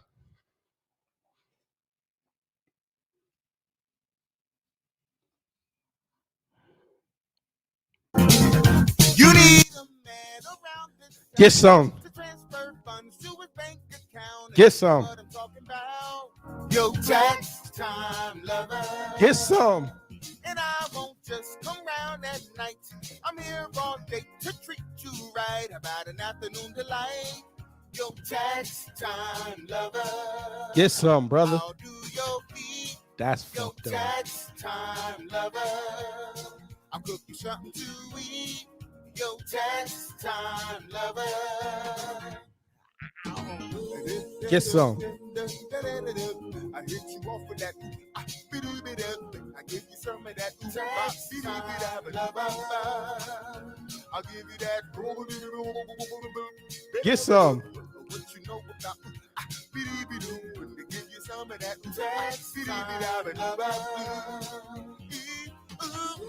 Get some.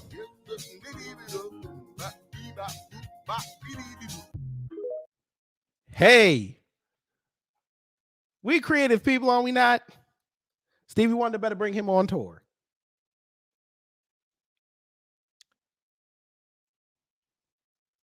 Hey, Torian, I'm going to beat you to this story, brother, unless you want to call dibs on it. I don't know if he's still here, but you know what? For the first time ever, folks, we're going to do a story on real time in Twitter things. We're going to do a story, an actual article, because we have another Jessica Krug / Rachel Dolezal. Yes, we do. Hollywood's top Native American producer is a fake, activist claim. We got us another one.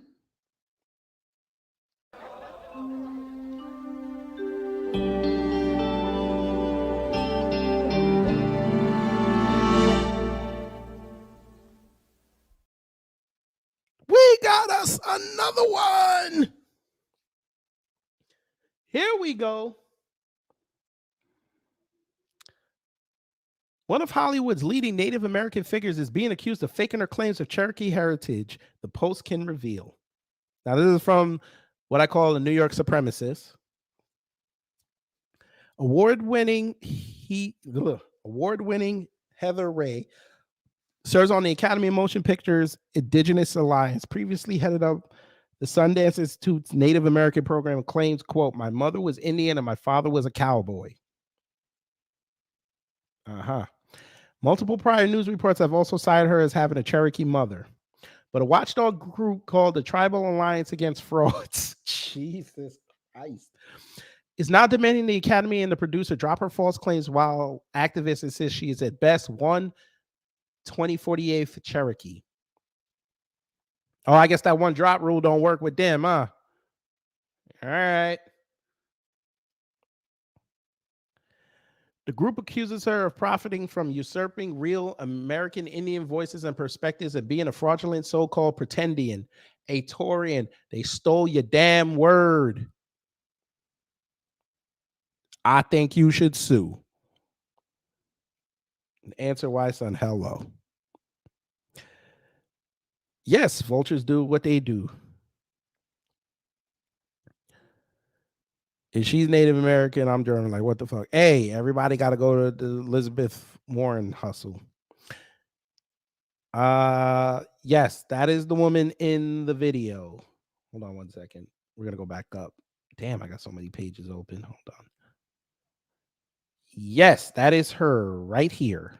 That is her. We got a better picture. She is this one right here.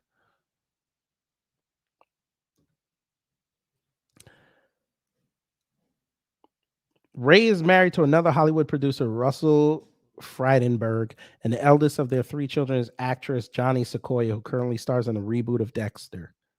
I didn't even know they were rebooting that show, but all right.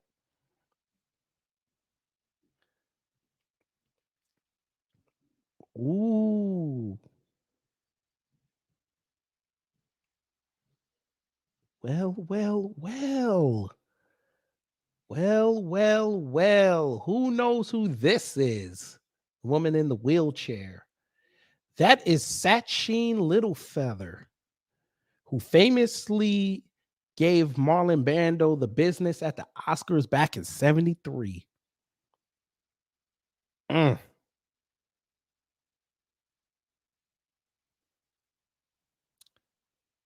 And there she was in 73. I'm sorry, she didn't get blasted by Marlon Brando. Marlon Brando sent her. After she died, she was revealed to be lying about being Apache.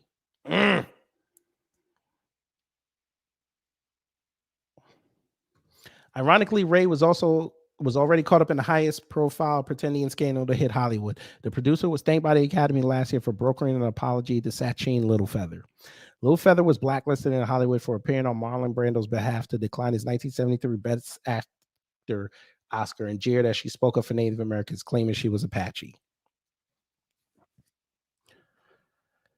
But after her death in October, Littlefeather's sister revealed she was a liar who had faked her identity all along. Well, goddamn. Ray is the latest target for Native American campaigners against people appropriating their ancestry. Other high-profile cases have included Massachusetts Democrat Senator Elizabeth Warren, who apologized for mistakes by claiming to also be Cherokee.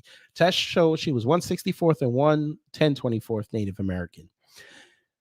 The Tribal Alliance Against Frauds director, Liana Constantino, told the Post, being an American Indian person is not just about who you claim to be, it's about who claims you. And it's much more than just race. We are citizens of sovereign nations. Being an Indian is a legal political distinction. Lord.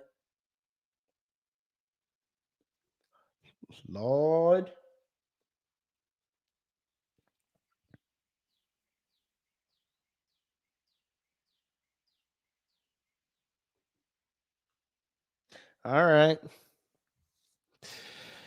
Ray, who was born in California and brought up in Idaho, is best known for Frozen River, won both Sundance and the Independent Spirit Award, and was Oscar nominated. In 2009, Variety named her as a top visionary while knowing her half Cherokee roots. Over the years, she had burnished her credentials, which center on a claim that her mother, Barbara Riggs, was Cherokee. She has a tattoo of Selu, a Cherokee corn goddess, and in 2016 told a New Zealand conference, I grew up in the state of Idaho, which is in Pacific Northwest in the U.S. Well, they got the records. Census documents show how Ray's maternal ancestors were white, not Native American, including great-great-grandfather Elihu Riggs, or Riggs in 1870. Well, they all marked white. And no, my mom was Indian and my dad's a cowboy. I'm not conflicted. I mean, there are times it was interesting at home. Yeah, they play cowboys and Indians and had you, allegedly. That's how you're telling it. All right.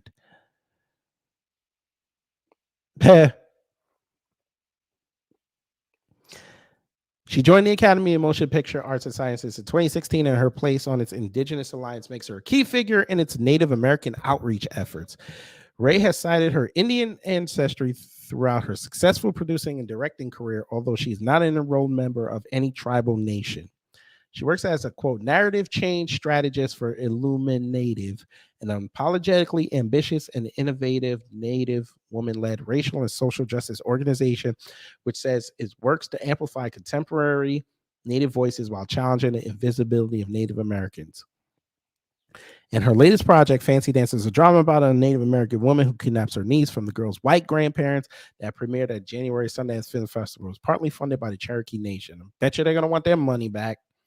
After publication, Cherokee Nation Business's Vice President of Enterprise Communications, Brandon Scott, told the Post in a statement that Ray was not included in its funding for Fancy Dance because she is not a citizen of the Cherokee Nation.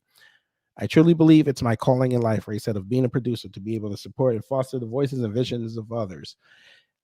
And a sense of what I feel is, really important in terms of stories and the kinds of stories that the world wants to hear and needs to hear. But Taft highlights research which argues that far from being half Indian, Ray has no ancestors recognized by the three Cherokee nations, the Cherokee Nation of Oklahoma, the Eastern Band of Cherokee, and the United Kiowa Band of Cherokee Indians. On and on and on. Her Wikipedia page. She's not half Cherokee or Native American.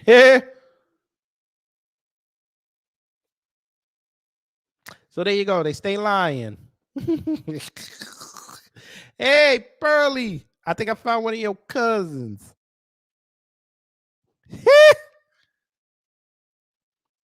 Let's get it. Tone Design Watch. Is talking on the phone getting out of hand? Look out! You need phone relief. The ultimate and hands-free phone design. Oh my Watch. God. Simply attach the special double back fastener to any phone. Then attach the phone relief headset. It's that easy. So you turn into a whole receptionist in your crib.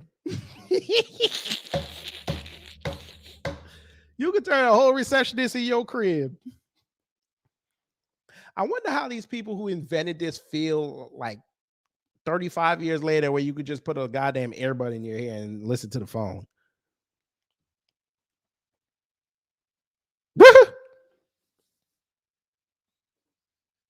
Hands-free, pain-free, you'll wonder how you ever lived without it. It's perfect for remotes. Now talk hands-free anywhere, anytime. Office work is a pain for Mr. Phone on the Neck, but you won't miss a beat with hands-free freedom. A must for the entire office. Work goes quicker and easier. The padded headset removes this easily and is fully adjustable. Best of all, Phone Relief works with your favorite phone. An amazing breakthrough product you'll use every day. Now only $12.95. Call toll-free to order by credit card and make this your last Phone on the Neck call. Oh my God. What a time to be alive, family, when we was growing up. Look, boy. I wonder if that number still works. God damn. I miss the 90s, man. We had so much fun. We could be kids. We go outside, play all day till it get dark, and then go inside and shower and go to sleep. Saturday morning, you wake up, you get that big ass bowl of cereal, sit in front of the TV, and just watch cartoons from like 6 o'clock in the morning till 12. Then your mama kick you out the house till it got dark, and then you come back home, you eat dinner, fuck around, and she start watching Cops, America's Most Wanted.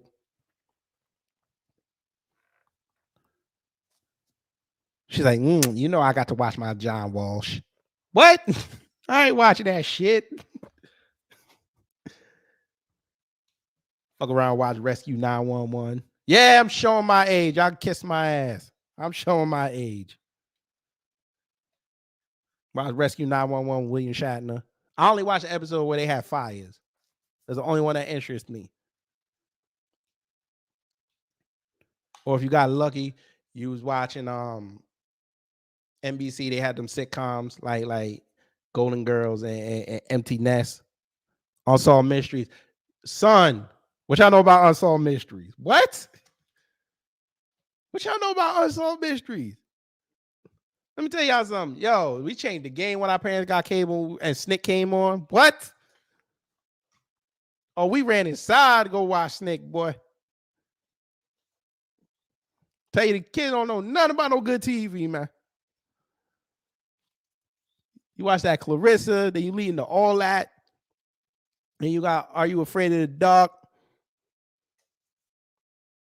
Kid don't know nothing about no good TV.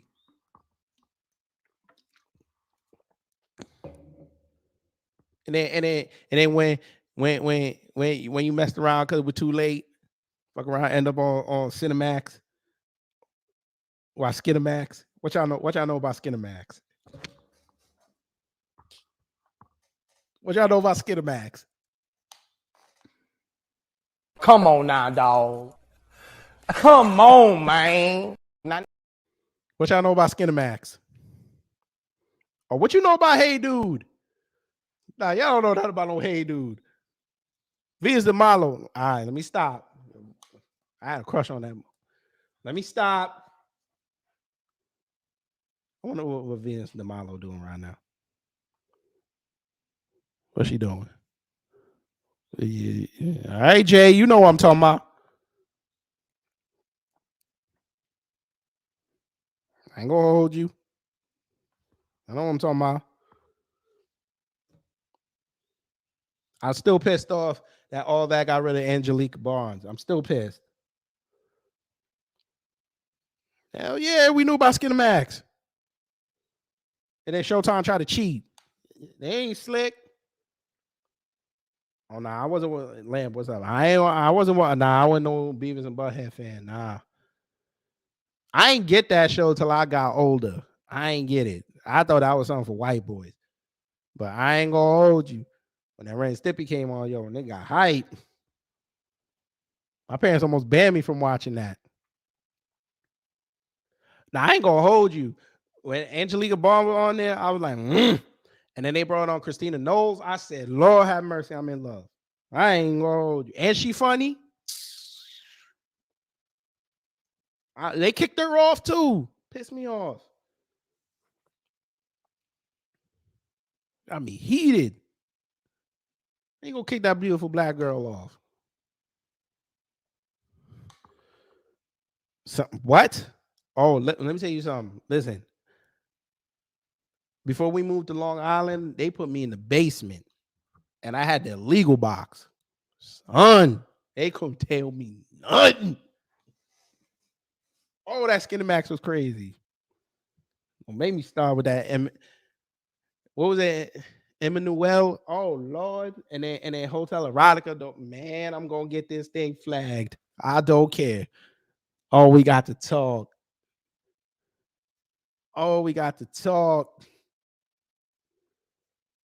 I miss my gray illegal box, man. Y'all don't know. I miss that box, boy. Damn it. No, but here's the fucked up part. Our line wasn't stolen. I ain't even gonna hold you, Norman X. Our line was not. My dad was paying for it. That was when it was $20 a month. He was paying for it. And my uncle got us number of legal boxes. We had 3 in the house. Son, Pac Miller. I had Spice. I had the Hot Channel. I had Playboy. I ain't even gonna hold you. I was from New York on Time Warner Cable. They had an infomercial channel that basically shows you things you can do with the cable box. They had this chick. I don't know if she was black or Spanish or mixed, but she was wearing this outfit and she was pretty. Especially when she got to talking about how to hook up a game system to your TV so your cable still work. Lord have mercy. That's all I'm finna say. I miss those. Them kids don't know nothing about no good TV, man. What? I won't even go to Bloomberg. Giuliani ruined it. After he cleaned it up, nobody could tell that man nothing. And he started the city on a path of destruction. And then Bloomberg came and finished it off with Ray Kelly. He almost did it with Benjamin Bratton.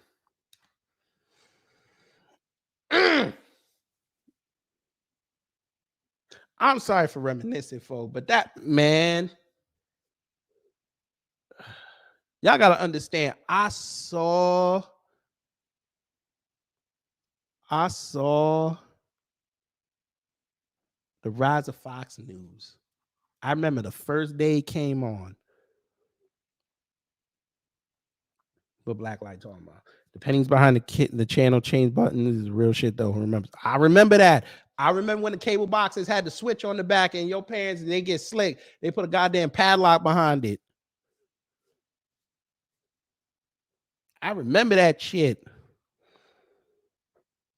Pissed me off. You couldn't even watch the goddamn thing until that thing was flipped up. Pissed me off. What? My father come home and try to catch me watching that TV. He be feeling the back of that cable box on the TV. He ain't slick. Love that, man. What? Black Light? What? My parents were like, I ain't paying no fucking $50 for that, for no Mike Tyson fight. Shit, we got the legal box. We watching that shit for free. What? Motherfucker will come to your house. They'll be like, yo, y'all playing, y'all watching that fight? Yeah. You think that episode of Martin when he had the fight party was a lie? That's what we did. $5. Or you bring something to eat. Dude, especially if you're the only person on the block with the legal box. You got people in your driveway looking through the window. Boy, don't get me started, man. And don't get me started. I knew people who they had the big old, remember the big screen TV on the wheels? They used to put that shit in their backyard. And people be back there. They got the grill over there. He got the whole cooler. They be telling motherfuckers shut up. Because everybody try to watch that 30-inch. They be telling everybody shut up. Man. Yes, the 90-second Spinks fight. I remember the goddamn, what you call it? The Tyson Peter McNeely fight. I know people were sick back in the day paying for Mike Tyson fights. I know they were sick. You pay all that money, you watch them bullshit undercards, and then you finally want to see Mike. Mike come on by midnight, shit over in like 5 minutes. You're like, wait, what? Man, you kids don't know nothing, man. There you go. Black light, the hell with you. This man brought up Ponderosa. Son. This man brought up Ponderosa. He didn't even say, let me go to Sizzler. He said Ponderosa.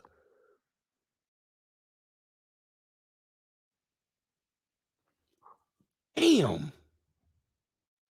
You just dated all of us, man. The hell with you. We had one right there by Green Acres Mall in New York, man. This man brought up Ponderosa. Yo, the answer, you telling me your age, brother. Ponderosa was Black People's Steakhouse, bro. It was like Sizzler. You go in there, you order your steak, and you go to the salad bar. What? Man, I'm finna show y'all what Ponderosa look like. Well, this look like the one we had, except they sign was green. We had the green Ponderosa sign. I'm finna show you what this look like. Man, y'all got me on a tangent right now. I might not even do the rest of Twitter things. We might just talk about the 90s. This was Ponderosa. This was Black People's Steakhouse back in the day. Son, also you young. Yeah, you don't know nothing about this. So just imagine you paid, what was it? Yo, Blacklight, what was it? How much was it again? Was it like $11.99? I'm trying to remember. I know like nighttime, I know they jacked the price up a little bit. I know they had like a lunch for like $7.99, but I think at night, I think it was like either $11.99 or $13.99. But you order your steak, right? And then you go to the unlimited salad bar.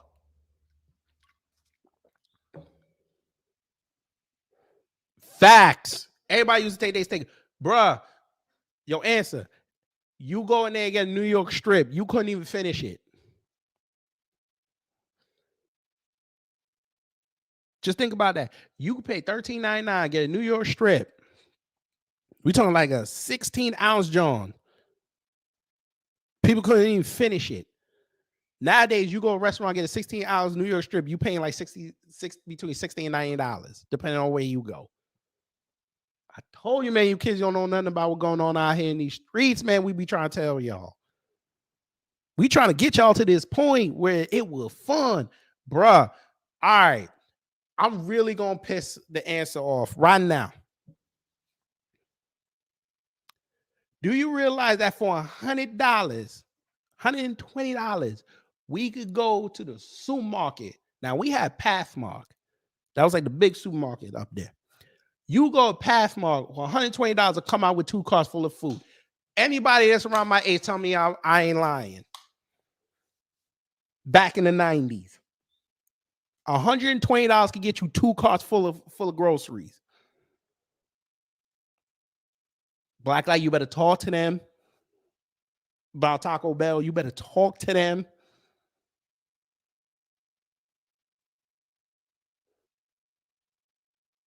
When the dollar menu was really $1 and you could go crazy.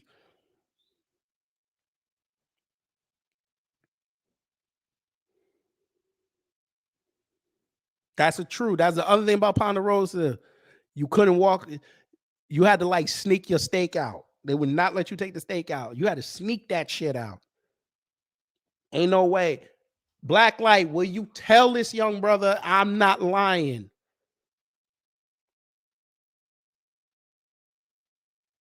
Will you please tell this young brother I'm not lying about them groceries? I used to go with my mother to Pathmark on Rockaway Boulevard for $150 sometimes, but mostly it was around $100.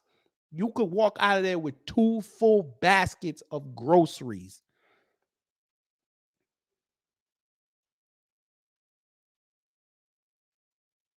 I remember one time my dad balked on my mom because she spent $179. But the shit we had in the house, bruh, we ain't go back to the supermarket for a month.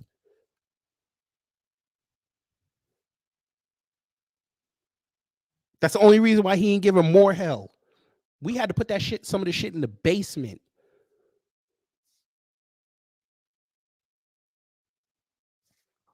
I told you, man, y'all kids don't know nothing.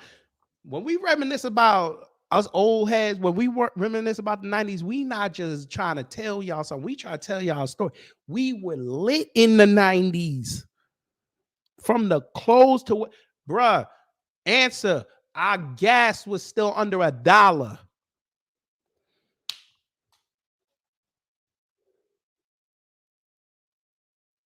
Gas was under $1. You wanted the 93, you paid $1.29. Yes, we are old, but we were happy. Bruh, do you know what you could get with $1 at the corner store? I could get 2 bags of Doritos, or I get the 50-cent bag. What? Get that. Get something to drink, like quarter water or them little colored things in the plastic, the barrel drinks. 25 cents. They still go up to the counter and get a quarter worth of candy. And it'd be crazy how much candy they give you, depending on what you buy. You get the 5-cent lollipops. I know they were selling nowadays for 50 cents. Bruh, you better talk to him. Coca-Cola in a can with 50 cents. Bruh, I don't know where y'all was at, but where I was from, dollar slices, real dollar slices. Real dollar slices. Bruh, will you tell this man how his mama had to balance that checkbook? Will you, man? Bruh. Man, you kids don't know nothing, bruh. I ain't finna play no more Twitter things, man. Fuck this. Ain't no more Twitter. We gonna talk about the 90s for a little bit more, man. I like.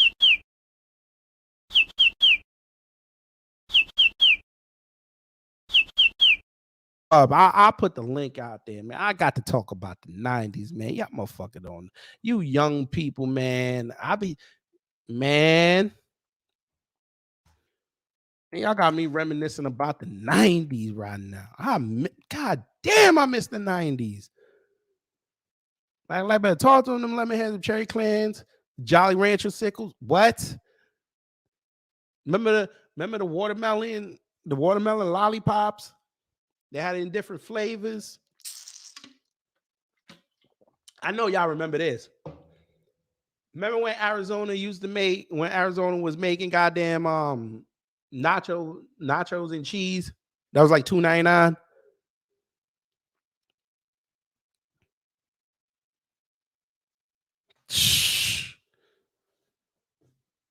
Boston baked beans. So y'all don't know what man, you kids are gonna what? More than $20 fill up your car? Hell yeah. More than $20? Where did you go?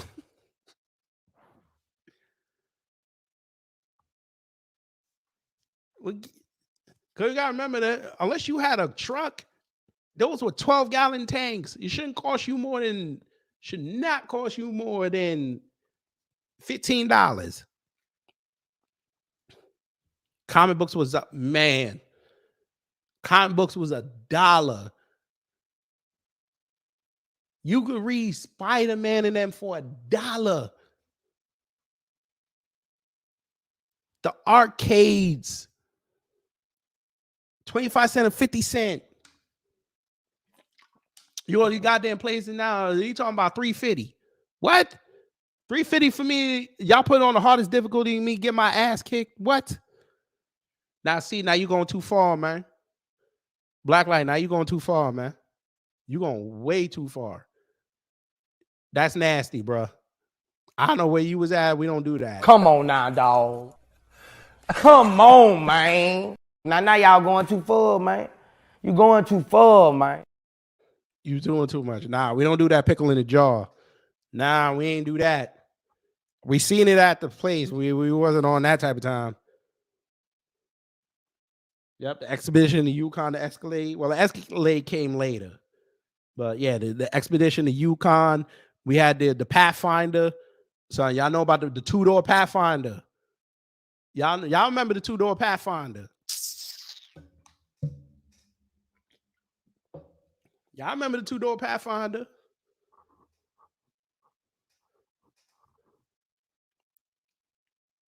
He was like, my mom got where did you go all the time? I used to be thinking where you think she went. My brother and I were there, but now I get it. Old school dash drive game without saying facts.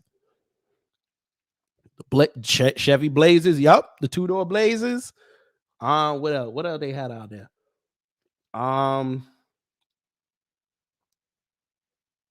The Chevy trucks with the flatbeds. You wasn't at a deli unless they had a nasty ass jar of pickles right next to the register. Nah, with it, our bodegas was set up different. They might have had the jar where they make the sandwiches, but yeah, you never seen it up. You never seen it right next to the goddamn register. Hell no. Yep, the Ford Explorer was the most popular truck back then. What? What do you mean we don't remember Datsun? Before it became Nissan, my dad had a Datsun. That shit would cut off on that man every week. And he was a stick too. They ripped out his radio. My mama had a burgundy Honda Accord. They ripped out her radio on Jamaica Ave. First of 4 times I heard her use cuss words. By the way, that was also in the 90s where you get to go park for $1.50 for the whole damn day. Now, y'all tell me I'm wrong. You could park in a lot for $1.50 for the entire damn day. You could ride public transportation as a student for $1.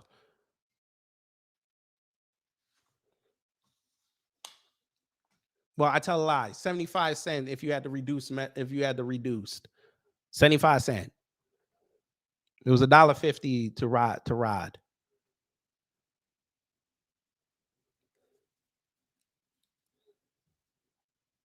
Y'all don't know that, son. You remember them Civics? Shit, like everybody on the block had a Civic. The vinyl seats in Nissan Sentra. My dad trained me to be fireproof. What? Bruh, I had to get christened on my grandfather's Ford Escort, and he had the tan seats.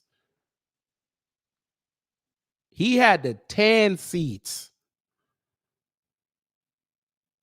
So you could just imagine on a summer day, this man don't crank no windows before he go outside. Boy, yo, the answer, boy, now you tripping. What you mean? What is a deli? Boy, how old are you? Boy, you can't be you. Wait, did you just come out? You can't be that young. A deli is a place where you get sandwiches. That is what a deli is. It is a place where you go inside, you order your sandwich, you pick out your chips and your drink, and like Black Light Revelation, get them nasty ass pickles in the jar, and you get all that food for about $3.99 back in the day. Nowadays, you go to a deli, you get all that food, you have to give away your firstborn. My man said it. Them geo trackers, he said it. Yes, vinyl seats were abuse. And don't get me started on the metal part of the seatbelt. If you touch that thing, you touched it.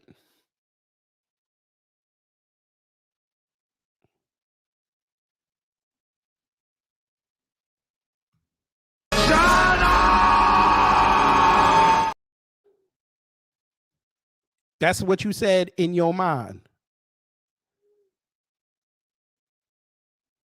And then sometimes when it did touch you, you said this. Insult to my existence. What? He said, bro, that nigga would turn around, look at me, and man, if you cry, you finna feel more pain than you deal now. What? Man. Oh, like Subway is not a deli. Don't do that. No, we had real delis. We had delis where they cut the meat fresh in front of you when you made the sandwich.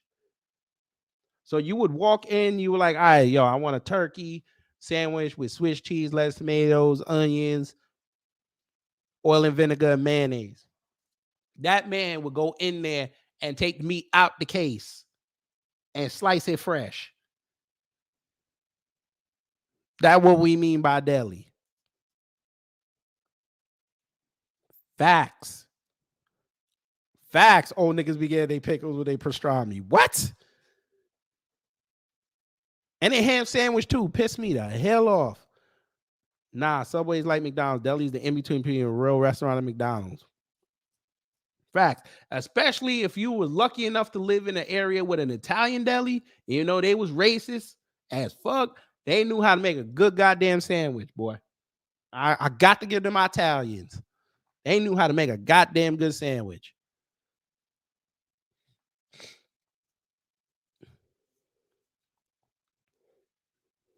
Just don't go late at night before they close because they give you that hard ass bread. Yeah, Subway is garbage. And then they had the PR ones with rice and beans. Facts. But who remember this? I know y'all remember this.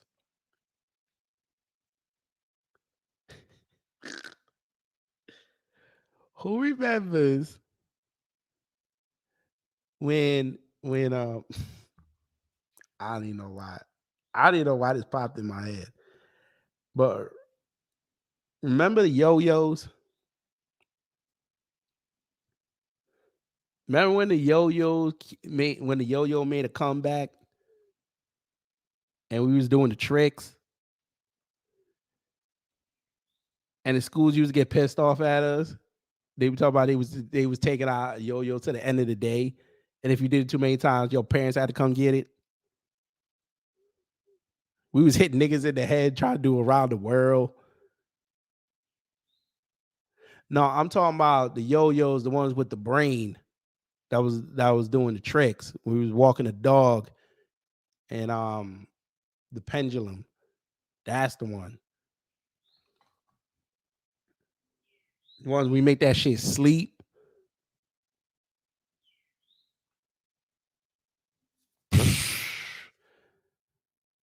What? We was playing Uno during lunch. That's when lunch was $1. Cause especially if you was in the inner city, they ain't let you leave. Or at least in New York, they ain't let you leave campus to go eat. You motherfuckers, the rest of y'all was happy as hell. They ain't let us leave. So we had to eat that nasty school lunch. But it was only $1. Yes. Skip it. Son, you know what? Yo, Black Light. You know, me and my wife just watched that commercial the other day. She was trying to find one to give my daughter, and they don't even have an old one, which sucks. They only had a new one. That new one is bullshit. Oh, Bop It? Oh my God. You kids don't know nothing. Here you go. I'm gonna risk the copyright on this one. Hey now kids, come get around. See what just skipped in the Not a goddamn blackface in the whole group. town. So skip it, to run, to jump, to hop. Look at white supremacy. Skip it. Bam. Look at white supremacy. Look at white supremacy. Look at white supremacy. And a screaming and a bop to bop. But the very best thing of all, there's a counter on this ball. So try to beat your very best score. See if you can jump a whole lot more. Skip it. Come on, everybody, skip it. Roaring good fun from Tiger Toy. You know what? We're gonna help to answer why son one time. We finna show him how good we had it before we get up out of here. We'll take this, we'll use this till 7 o'clock. We go fuck. Hey, brothers, strap in. Let's have some fun. Fair use. This is when Wendy's was $2.99 for the entire goddamn meal.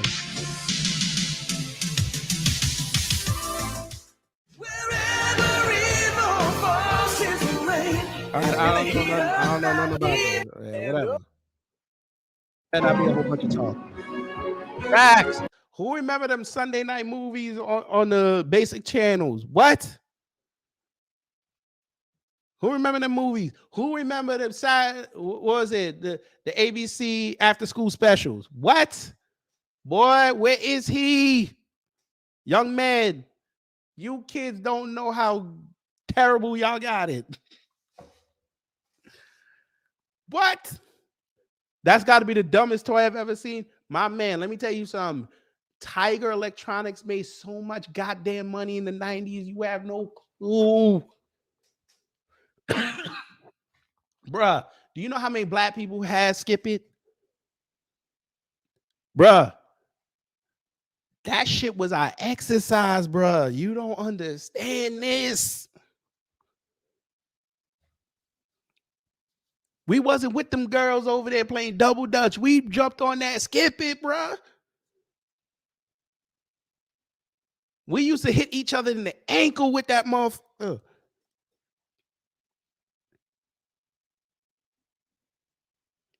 Y'all ain't ready. Black Light. That's back when motherfuckers couldn't afford cable. School was segregated by who had cable and who didn't. Motherfuckers forgot about cable social class. Facts. Especially when wrestling got hot. If you ain't had cable, you sitting there on Tuesday, listen to everybody. Yo, you see what Hogan and the NWO did? You see what The Rock said? And you just sitting there looking stupid. Shh, boy. Who remember this? Here you go. With the Taco Supreme me. Now, how much do you think the Taco Supreme was back then, brother? That shit was 79 cents. Supreme with the taste like heaven come to earth. Taco. That's how old we are, fam. That's when Taco Bell had the brown logo. That's how old we are. I ain't even gonna hold you. That's how old we are. The shit was brown.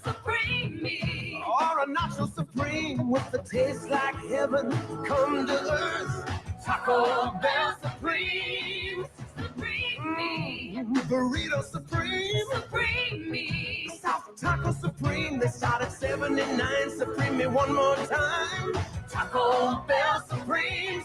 Run for the border. Man, Get in gear.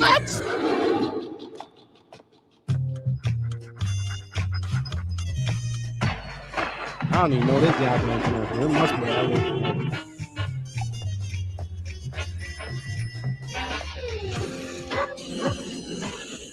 Get in gear!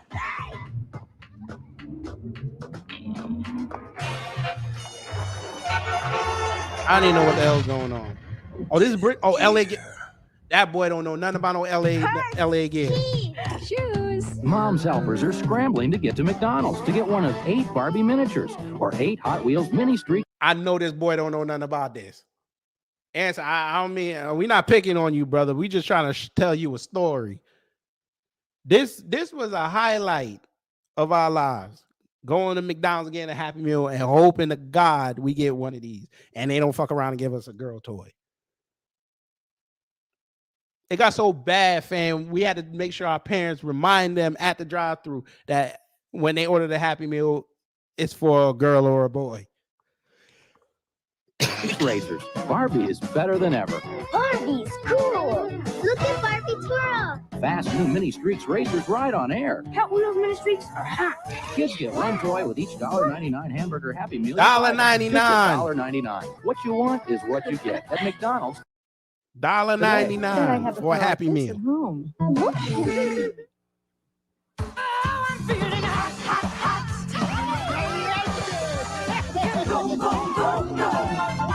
Goddamn shampoo commercials lit.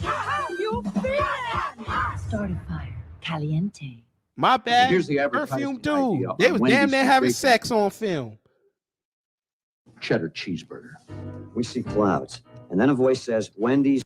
So let me tell you something. New Answer. bacon cheddar cheeseburger. This white man right here is a goddamn legend. That's it? This white man right here is a goddamn legend.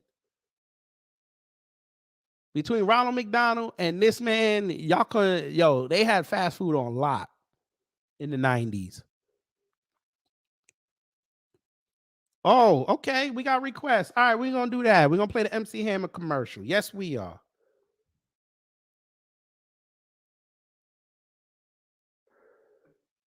I didn't even realize it turned into a goddamn reaction video. Play, goddamn.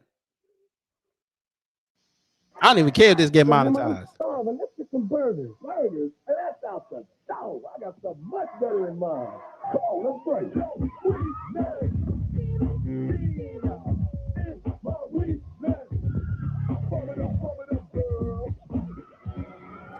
Yo, didn't he do this on the set of In Living Color? Now that's the way the hammer runs for the border, because the border's in order. Look at that. 59 cents for that food. Bruh.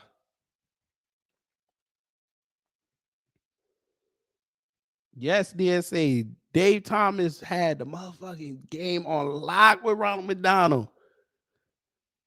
Burger King was struggling and then they got hot. All right, go back, goddamn. Here we go. I know y'all remember this commercial.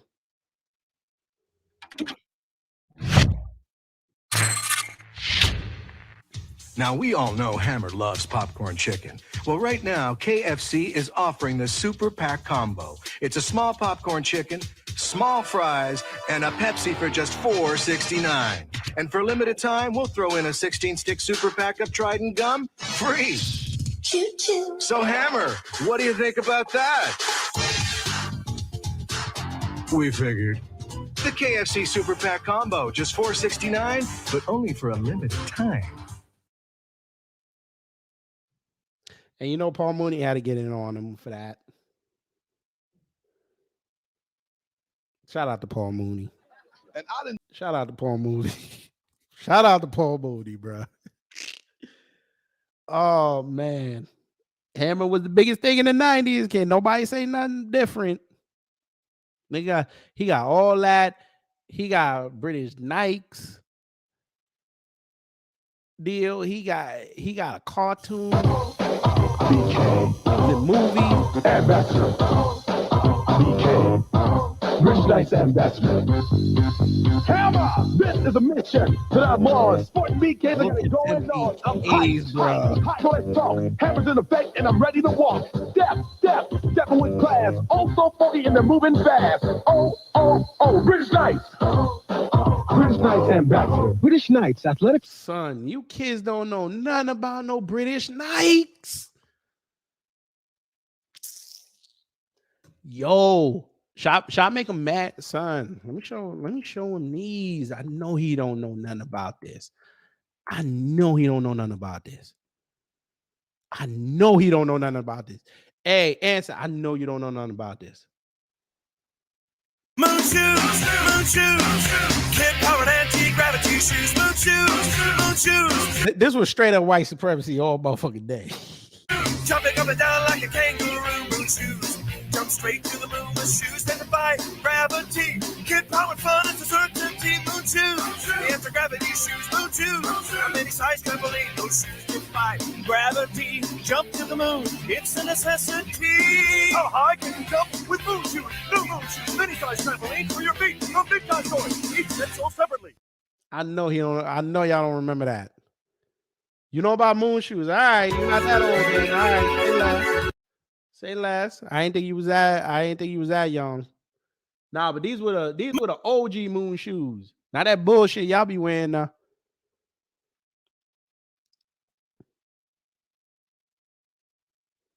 Let me see what else I'm gonna hit him with.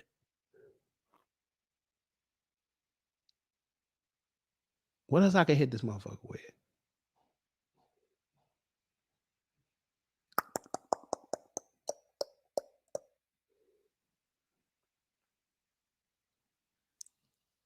Should I do it to him? Yeah. All right. You know about them. Let me see if you know about this here. Let me see if you know about this. Now, you had one of these. Your parents loved you. I ain't even gonna hold you.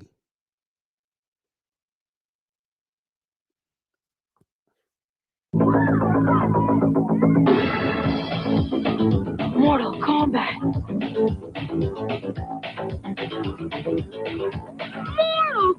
Mortal Kombat, the handheld game from Tiger. Pass it on.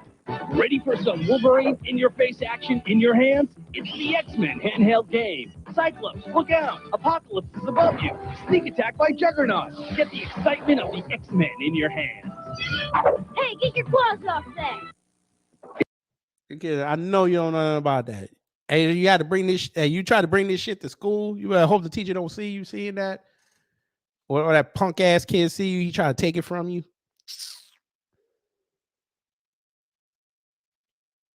You grew up watching VHS. I know a little something. All right. Our parents wasn't getting us no damn moon shoes. They say fuck around and break our damn neck. We try to jump in the house. Oh, he don't know. You know about the LCD games. Let me see if you know about the LCD games. Now, I had this one. Let me see. What else you know? What else?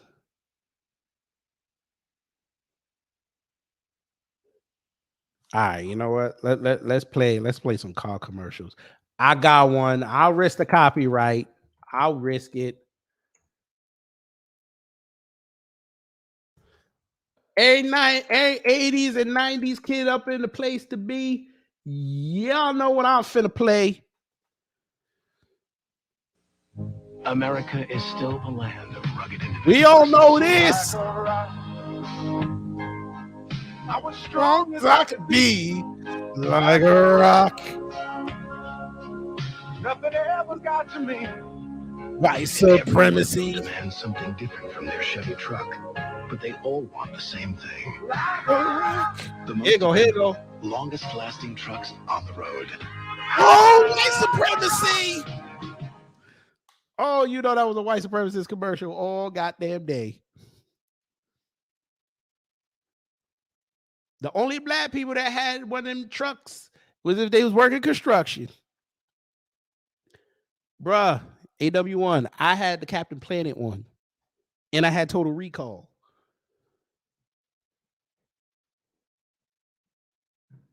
Your dad knows what we talking about.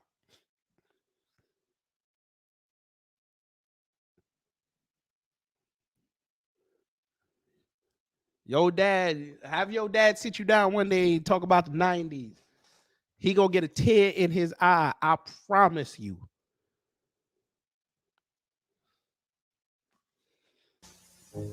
Get when some. you're the best, you can take a few Now, this was the first one. This was during Desert Storm. I actually remember this commercial. There you go. Practice white supremacy like a rock. Number white people over this Nothing motherfucker. ever got to me. With the best rust protection, Chevy full size is America's best-selling. Lord have mercy. Chevy trucks. The trucks you can This was depend on. peak white The supremacy. trucks that last. Now it's easier to own a Chevy truck. Look at this. $500 cash back plus $1,600 saving on preferred equipment group. Them cars was damn near almost 10 grand. Nah, I tell a lie. That was when it was about, I think it was about 10 grand. You get a car for about $3,500, brand new. You maybe spend another $500, you get it fully tricked out. Only Chevy S10 Blazer gives you four-wheel anti-lock brakes standard, which helps you steer through a curve while braking. Yes. Without it, you don't have as much control. And why should that be important to you? Because in I the ain't real gonna lie world, to you, safety brother. doesn't have to be This an was option. peak white supremacy right here. Chevy trucks. Especially when it was playing during the goddamn football The game. trucks you can depend on. The trucks that In last. between the cigarette commercials. That's right. They had cigarette commercials. We finna play them. Matter of fact, where is the goddamn camo commercials? At ugly muff. Mr. Camel.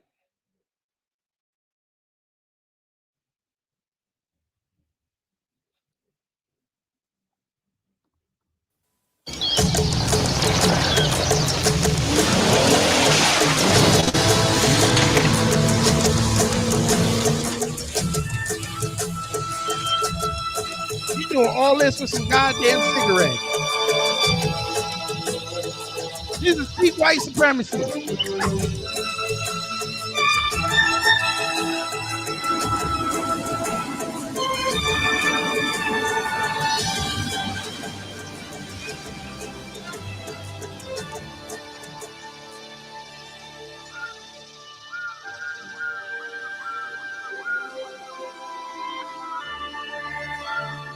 What's up?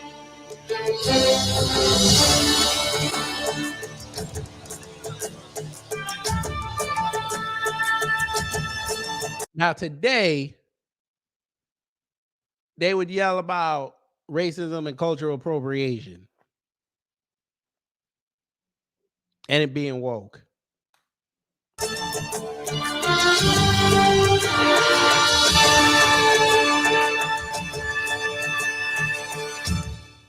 So he took a drag and now he get in with the indigenous. All right. Let's show them some bear commercials when they actually had bear commercials.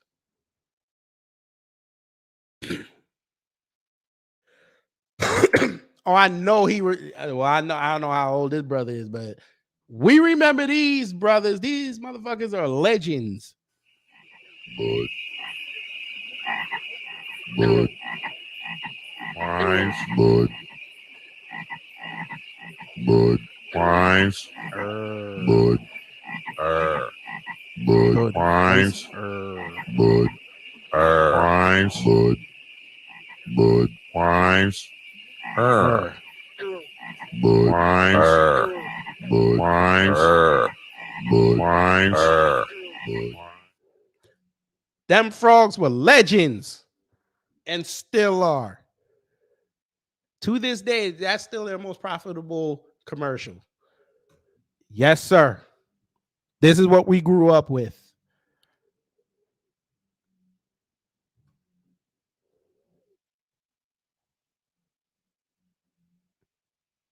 Here you go. These brothers are legends too. They got good yardage on the play. You know, the best part of this defense is their defensive line and their interior Hello? linebackers. Hey, who? What's up? Nothing, B. Just watching the game, having a bud. So about you? Nothing. Watching the game, having a bud. True. True. What's up? What's up? Yo, who's that? Yo, pick up the phone. Hello? What's that? Yo, where's Dookie? Yo, Dookie. Yo. What's that? What's that? Hold on. Hello?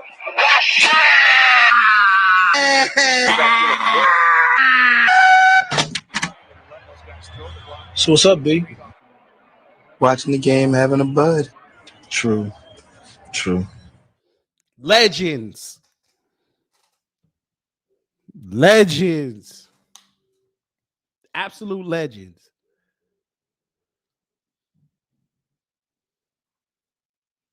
Oh, we not playing around here. I'm finna get. Man. Oh, now remember when your mama and your grandmama, you tell her when brother came on, you better be quiet. Cause I gotta hear Billy D talk. Colt 45. There are 2 rules to remember if you want to have a good time. Rule number 1, never run out of Colt 45. Rule number 2, never forget rule number 1. You want to know why you should keep plenty of Colt 45 on hand? You never know when friends might show up. I don't claim you can have a better time with Colt 45 than without it. But why take chances? The power of Colt 45.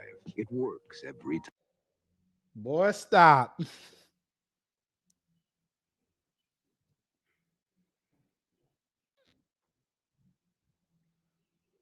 This is how we grew up, fam.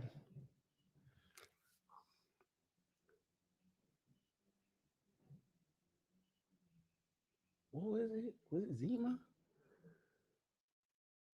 I don't even remember if they had a commercial. Yes, they did. Now, this is hood liquor right here beside Colt 45. This was another hood liquor. Zay, you're out for a beer. What do you have? Beer. What if there wasn't any beer? Sorry, guys. Never heard of it.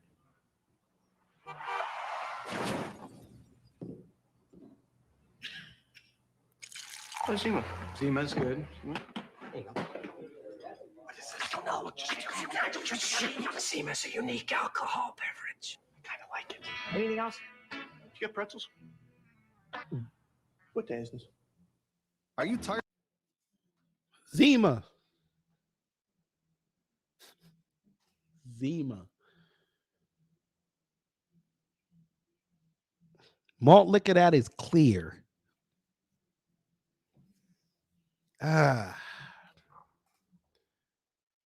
Here we go. Who remember these?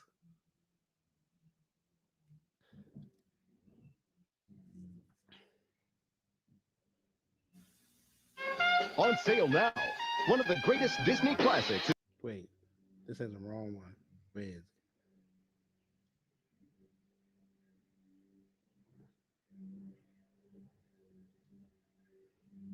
Name you trust. Friday, looking for the hippest way to start your holiday weekend? TGIF is right on target. Okay, mister, drop my son's underwear. With Family Matters, Boy Meets World, Step by Step, and Hanging with Mr. Cooper. Plus, it's a countdown to Santa's arrival. Why, do find it strangely exhilarating. On TGIF. If your black ass was not in the house watching TGIF, there was something wrong with you. All right. A little bit more, and then I'm going to get up out of here. Got me reminiscing.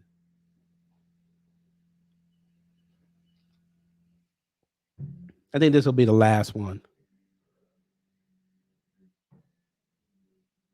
Arts and crafts make for a hungry troop. Thank goodness for Chef Boyardee. Son, she done whipped out the Chef Boyardee. 95% fat-free, no preservatives, and I get brownie points every time. Thank goodness for Chef Boyardee. Country Crock Churn Style?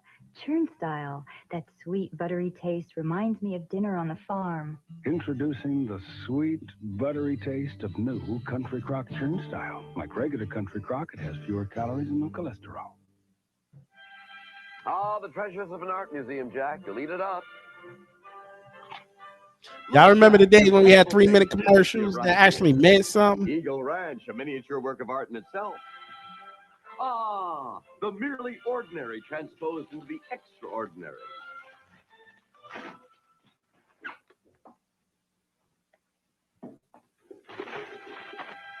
Eagle Ranch. Not all chips are created equal. Y'all remember Eagle chips? That's when your mama couldn't afford to get goddamn Wise or Doritos. It's the finale of Tom Petty and the Heartbreakers' journey into the Great Wide Open with your host, Johnny Depp. Plus, new artist, The Wonder Stuff. ABC in concert Friday. I know that young boy don't remember that. Mm-hmm.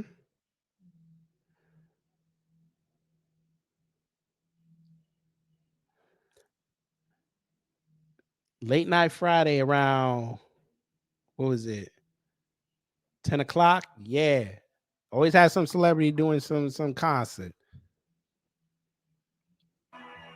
Saturday's an all-new party with old friends on Who's the Boss. You just look remarkably like someone I know. That guy from Taxi, right? Party games with Billy, the latest dance craze on Perfect Strangers, and lots of porn shooting on Growing Pains. Party on Saturday. Wow, Urkel is excellent. I'll tell you who was excellent. Those babes up next on Step by Step. You could call Off code, Eddie. Eddie, that was off code. Eddie, that was off code. That was way off code. That was way off code, sir. Come on now, dog. Come on, man. I was way off code. Even Brighton knew that was off code. What you just said. That was way off code. wow, Urkel is excellent. I'll tell you who was excellent. Those babes up next on Step by Step. You could call them Foxosaurus. Or you Off code, little man. But you was only 6 then, so you ain't know no better. But Eddie, Darius, you know better. You know better. could call them Babysaurus. Tonight, it's Frank and Carol's anniversary. Frank forgets, and Carol is not happy. In that case, she'd be a manosaur. He's out of control. These 3 men are in prison for rape. They claim they're innocent. 2020 uncovered what the police didn't find, and it could set them free. Plus, well, at least they got free, Barbara, you racist, you. Their leaders called us lazy, but what does the average Joe in Japan think about America? Watch 2020 tonight. Those kind of segments today would go viral. Hey, young man, let me see if you remember what you know about Roy Rogers. Sizzling beef. Crispy bacon. Plum, juicy tomatoes. Swiss cheese and tangy sauce, all on toasted sourdough bread. Where else but Roy Yes, sir. Rogers That was Who's the Boss. Great Western Yes, sir. Taste of the new sourdough griller. But you better hurry before the crowd gets here. And for a real Tupac's favorite white friend. Fasten your seatbelt, baby. You've never seen an event this explosive. Let's try a performance this moving. Kids, you've never seen anything like Mazda Mania, the year's premier sales event. With cashback plus special options, save up to $2,600 on a Mazda MX-6. Don't miss these blockbuster savings. Man, I hate Monday. Don't miss Mazda Mania.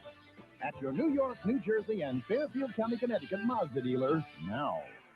How the warmth of Moscow warms a cold wind in Russia, tonight at 11. Boy. Computer robots. Yeah, you missed a lot, but you can always go back and listen. We had a lot of fun. We had a lot of fun. And then we got to reminiscing about the 90s. D. Corey, hello, you seem new. I used to listen to MTR, then after a while I said to myself, this ninja corny as F. This was pretty cool. Now I'm so glad I made that decision to sub from his channel. We were the lucky ones. We were the lucky ones. Unfortunately, these people are going to have to find out the hard way. But to end off the show, seriously, fam, this is why us in the new black media, we preach a lot about being on code. It's not just a fancy phrase. It's not just something, to buck the system. It's a fact of life. Every other group on this planet stays on code because it's in the best interest of their people. We're the only ones that have to consistently tell our own, you have to uphold a code first. We're not saying you can't go out and collaborate with people that you think will be beneficial to you. But at the same time, you've got to understand whoever you associate with, your integrity is on the line. The answer, how old are y'all? This is some back to the past type ish. I'm 37. If y'all want to give y'all age in there, that's fine. I am 37. I grew up very aware of what was going on in the 90s. And that was that arguably is the greatest decade ever. Because not only were the 90s, everything was cheap and everybody was so pro-black, what they like to call woke today. But that was also the platinum era of black television.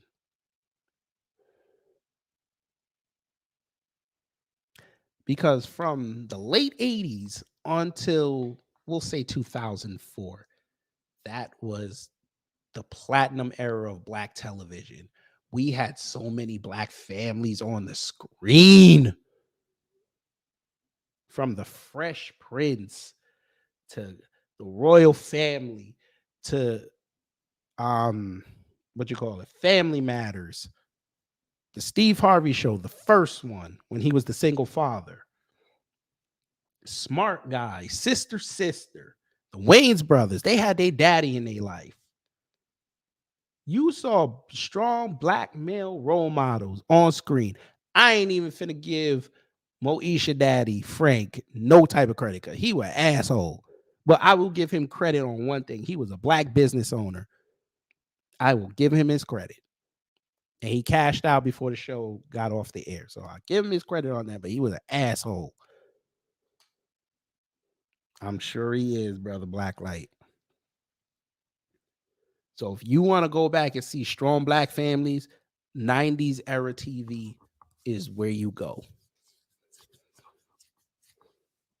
We had black characters that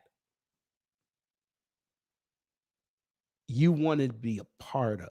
You wanted to be like. Even that Coon Malik Yoba. He was the epitome of cool in the mid-90s.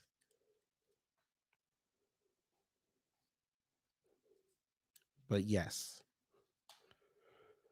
But like I was saying, we stress being on code because as black people, it's easy to say, yes, we're going to be challenged every day.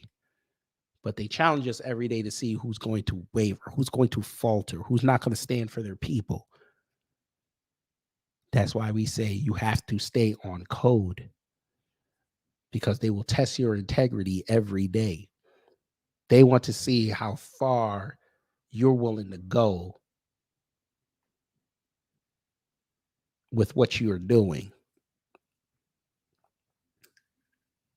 This is what we try to tell them tethers.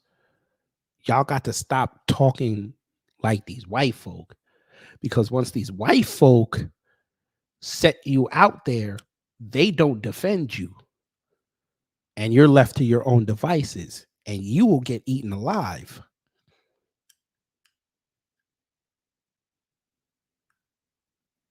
We've seen it way too many times.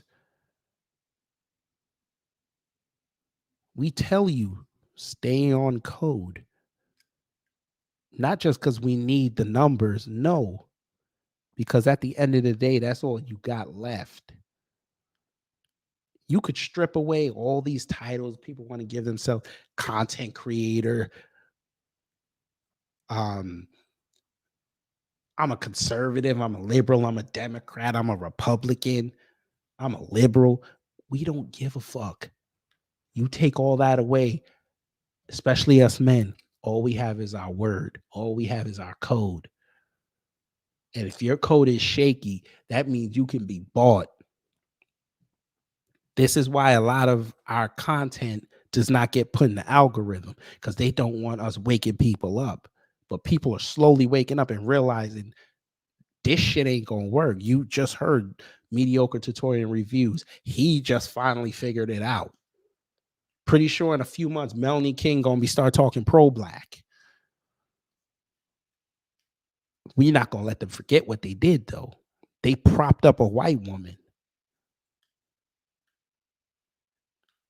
No, Archie Titan, that is not a hot L. No, that is a forever L.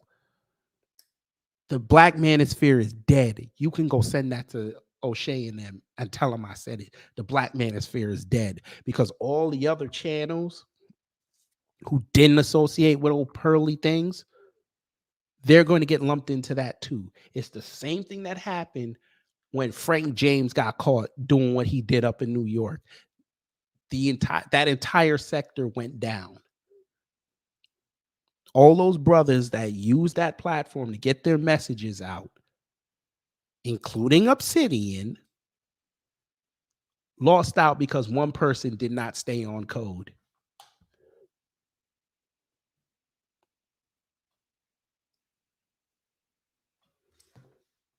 That's how important having a code is.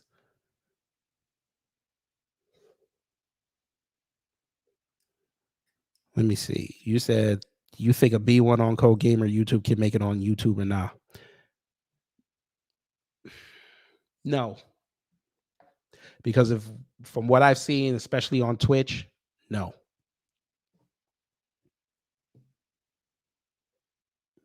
Can't happen. Because somehow, some way, he or she are gonna get challenged on their views. Even if they stay B1, they're going to lose a big sector of their audience.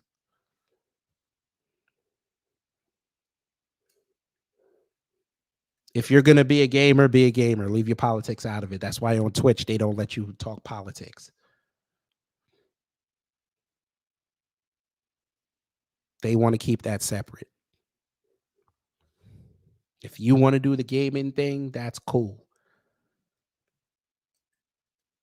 But it's going to be very difficult, especially on YouTube with their restrictions, for you to get off, because they will label your shit what we do, and they're going to silence you.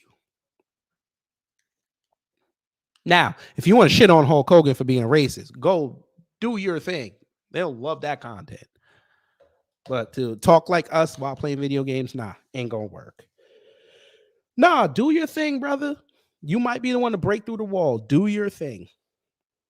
I'm just saying, just be careful, because most people who watch people game and want to give money, they don't want to hear about politics. If you can find the balance, more power to you.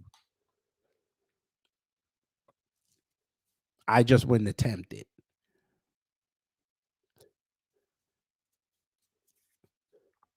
But back to what I was saying. The black manosphere's got to understand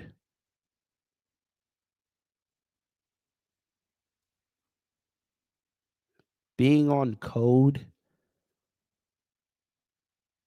is survival. Y'all can diss Jason Black all you want. Do y'all realize the simple fact that y'all sat up there and did live streams based on what he said? You basically validated everything he said is correct. Y'all literally sat there and chased the bag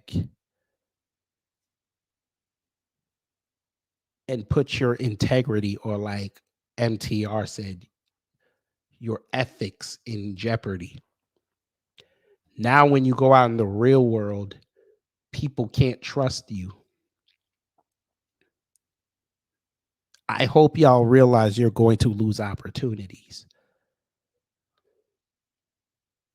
Y'all's King Riches is not going to want to do business with y'all for a while, and he's got a good size platform.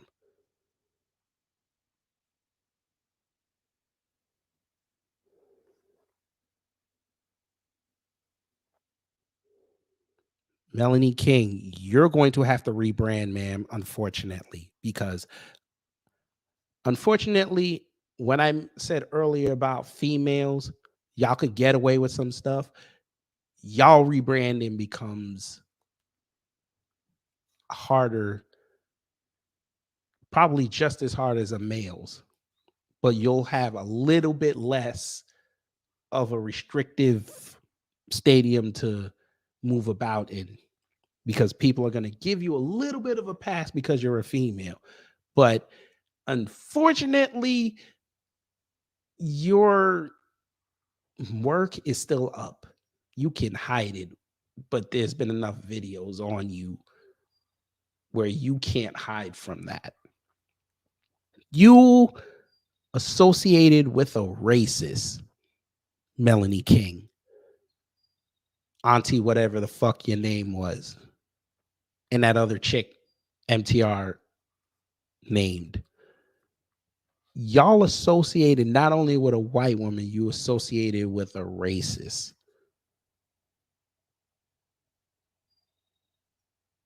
There's no coming back from that. Y'all best bet if you're going to rebrand is become conservatives.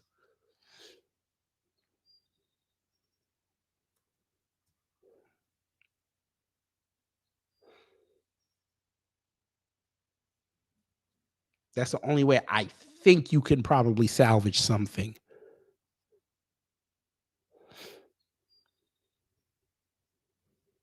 Especially after what Jason does to you in an hour.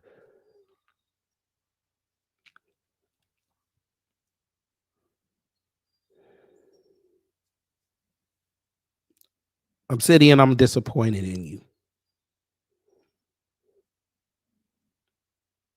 You could have. Do you realize, guys, March 26th could have been the day the manosphere shoots to the goddamn moon. And Obsidian dropped it. Because I went in that comment thread to see if he's going to be the one, since he wants to go shit on black men and talk about how we're falling short somewhere, and black women. That was your point. You had an up and coming white supremacist on your platform that could have gotten heat from the community, and you could have been the platform that not only allowed it to happen, but you would have gotten attention from other YouTubers that said, you know what? You're seeing in real time the black community hold someone accountable for statements against the community. And you dropped the ball because you wanted to protect Miss Ann. Now I see why you fell out with Jason Black 5 years ago.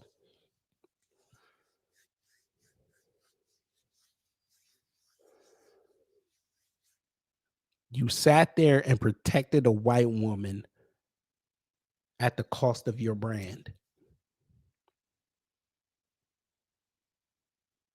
And I'm going to say it. You, MTR, the racist Just Pearly, Melanie King, those other chicks she mentioned, and especially O'Shea. Y'all desecrated that man's legacy, and y'all know who I'm talking about. Y'all desecrated what Kevin Samuels spent over a decade building in a span of 1 week.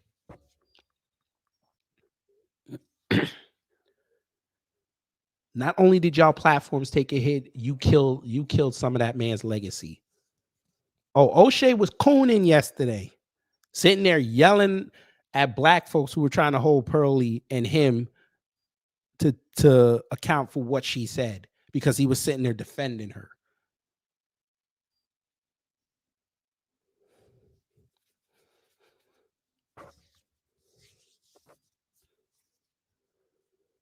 But that's your friend, right? That's St. Kevin, right? Y'all shitting on a black man for a white woman. A black man who's y'all had an obligation to defend. Y'all didn't do that. You think distancing yourself from her means what?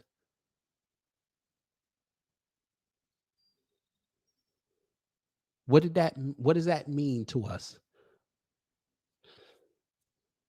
Again, 4 months ago, you heard her say some bullshit about black people to Jesse Lee Peterson, and y'all didn't scratch your head and say, Pearly, appreciate you propping us up, but them comments, nah, I gotta ease back, fam. Y'all didn't do it then. You waited till she got outed as a fucking racist to say, yeah, I can't do it now. You co-signed everything she said.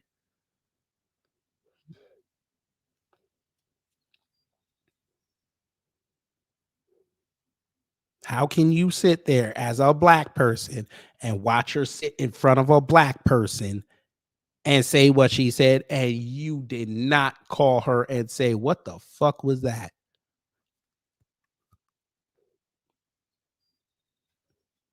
But I bet you'll tell me, I don't watch her channel all the time.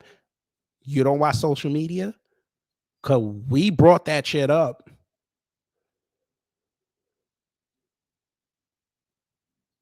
How does a casual viewer know what the fuck she said, but y'all work with her and y'all don't know this?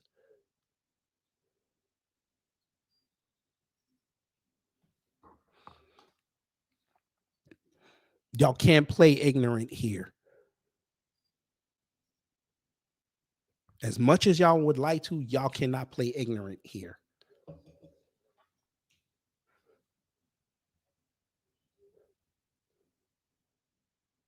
But we know this is YouTube. They're still going to put your shit in the what you call it, in the algorithm. It's okay. 25 kid, hello. I knew something was off about her, bro. She was a heel from the beginning. Like I said, I knew about her 2 years ago. It's kind of like what Jason says a lot of times. If I'm not saying something about something, I'm saying a lot about somebody. I was not gonna give it a fucking satisfaction to sit up here and go in on her. I could have done it 2 years ago when she was still shit. Wouldn't have mattered then. But this ain't, as much as this is about her, this is, I hope that people get out of this that you have to have a standard as a human being. You have to have a standard.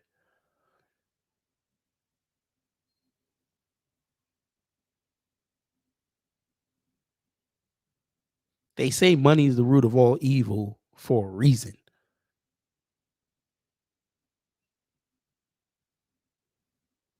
You risked your platforms for a woman that's insulated. Where do they do that at?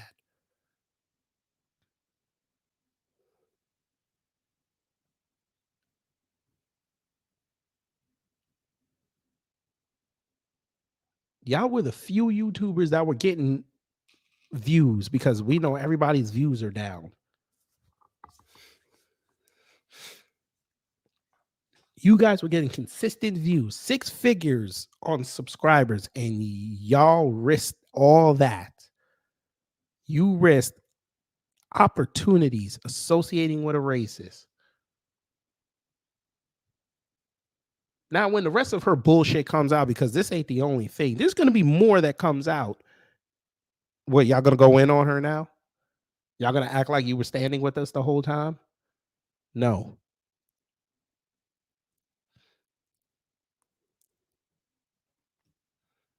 Go stand with her. Tell us this speech. Look, we just want the money. You guys walk away. Tell us that, so we'll believe you. But anyway, y'all, that's the show. I appreciate y'all staying with me. We had fun talking about the 90s. I don't even care about the monetization. I had fun. So next week's show will probably be about WrestleMania, because WrestleMania is this weekend. So I'm trying to work it out. I might have guests on. I ain't sure yet. We're going to see how we're going to run that. But that's going to be the show next week. So if you don't watch wrestling, this might not be for you. But if you do watch it, then you can come in and we can talk. Because there's a lot of black people on the show. So we got to highlight that. But yes, folks, stay on code. It'll protect everything that you've built. And we're going to do something special before we leave tonight, family. One more time for the fam in honor of Kevin Samuels, because I know as he sleeps, he's hurting because people he thought were friends are not showing their true colors. So let's begin.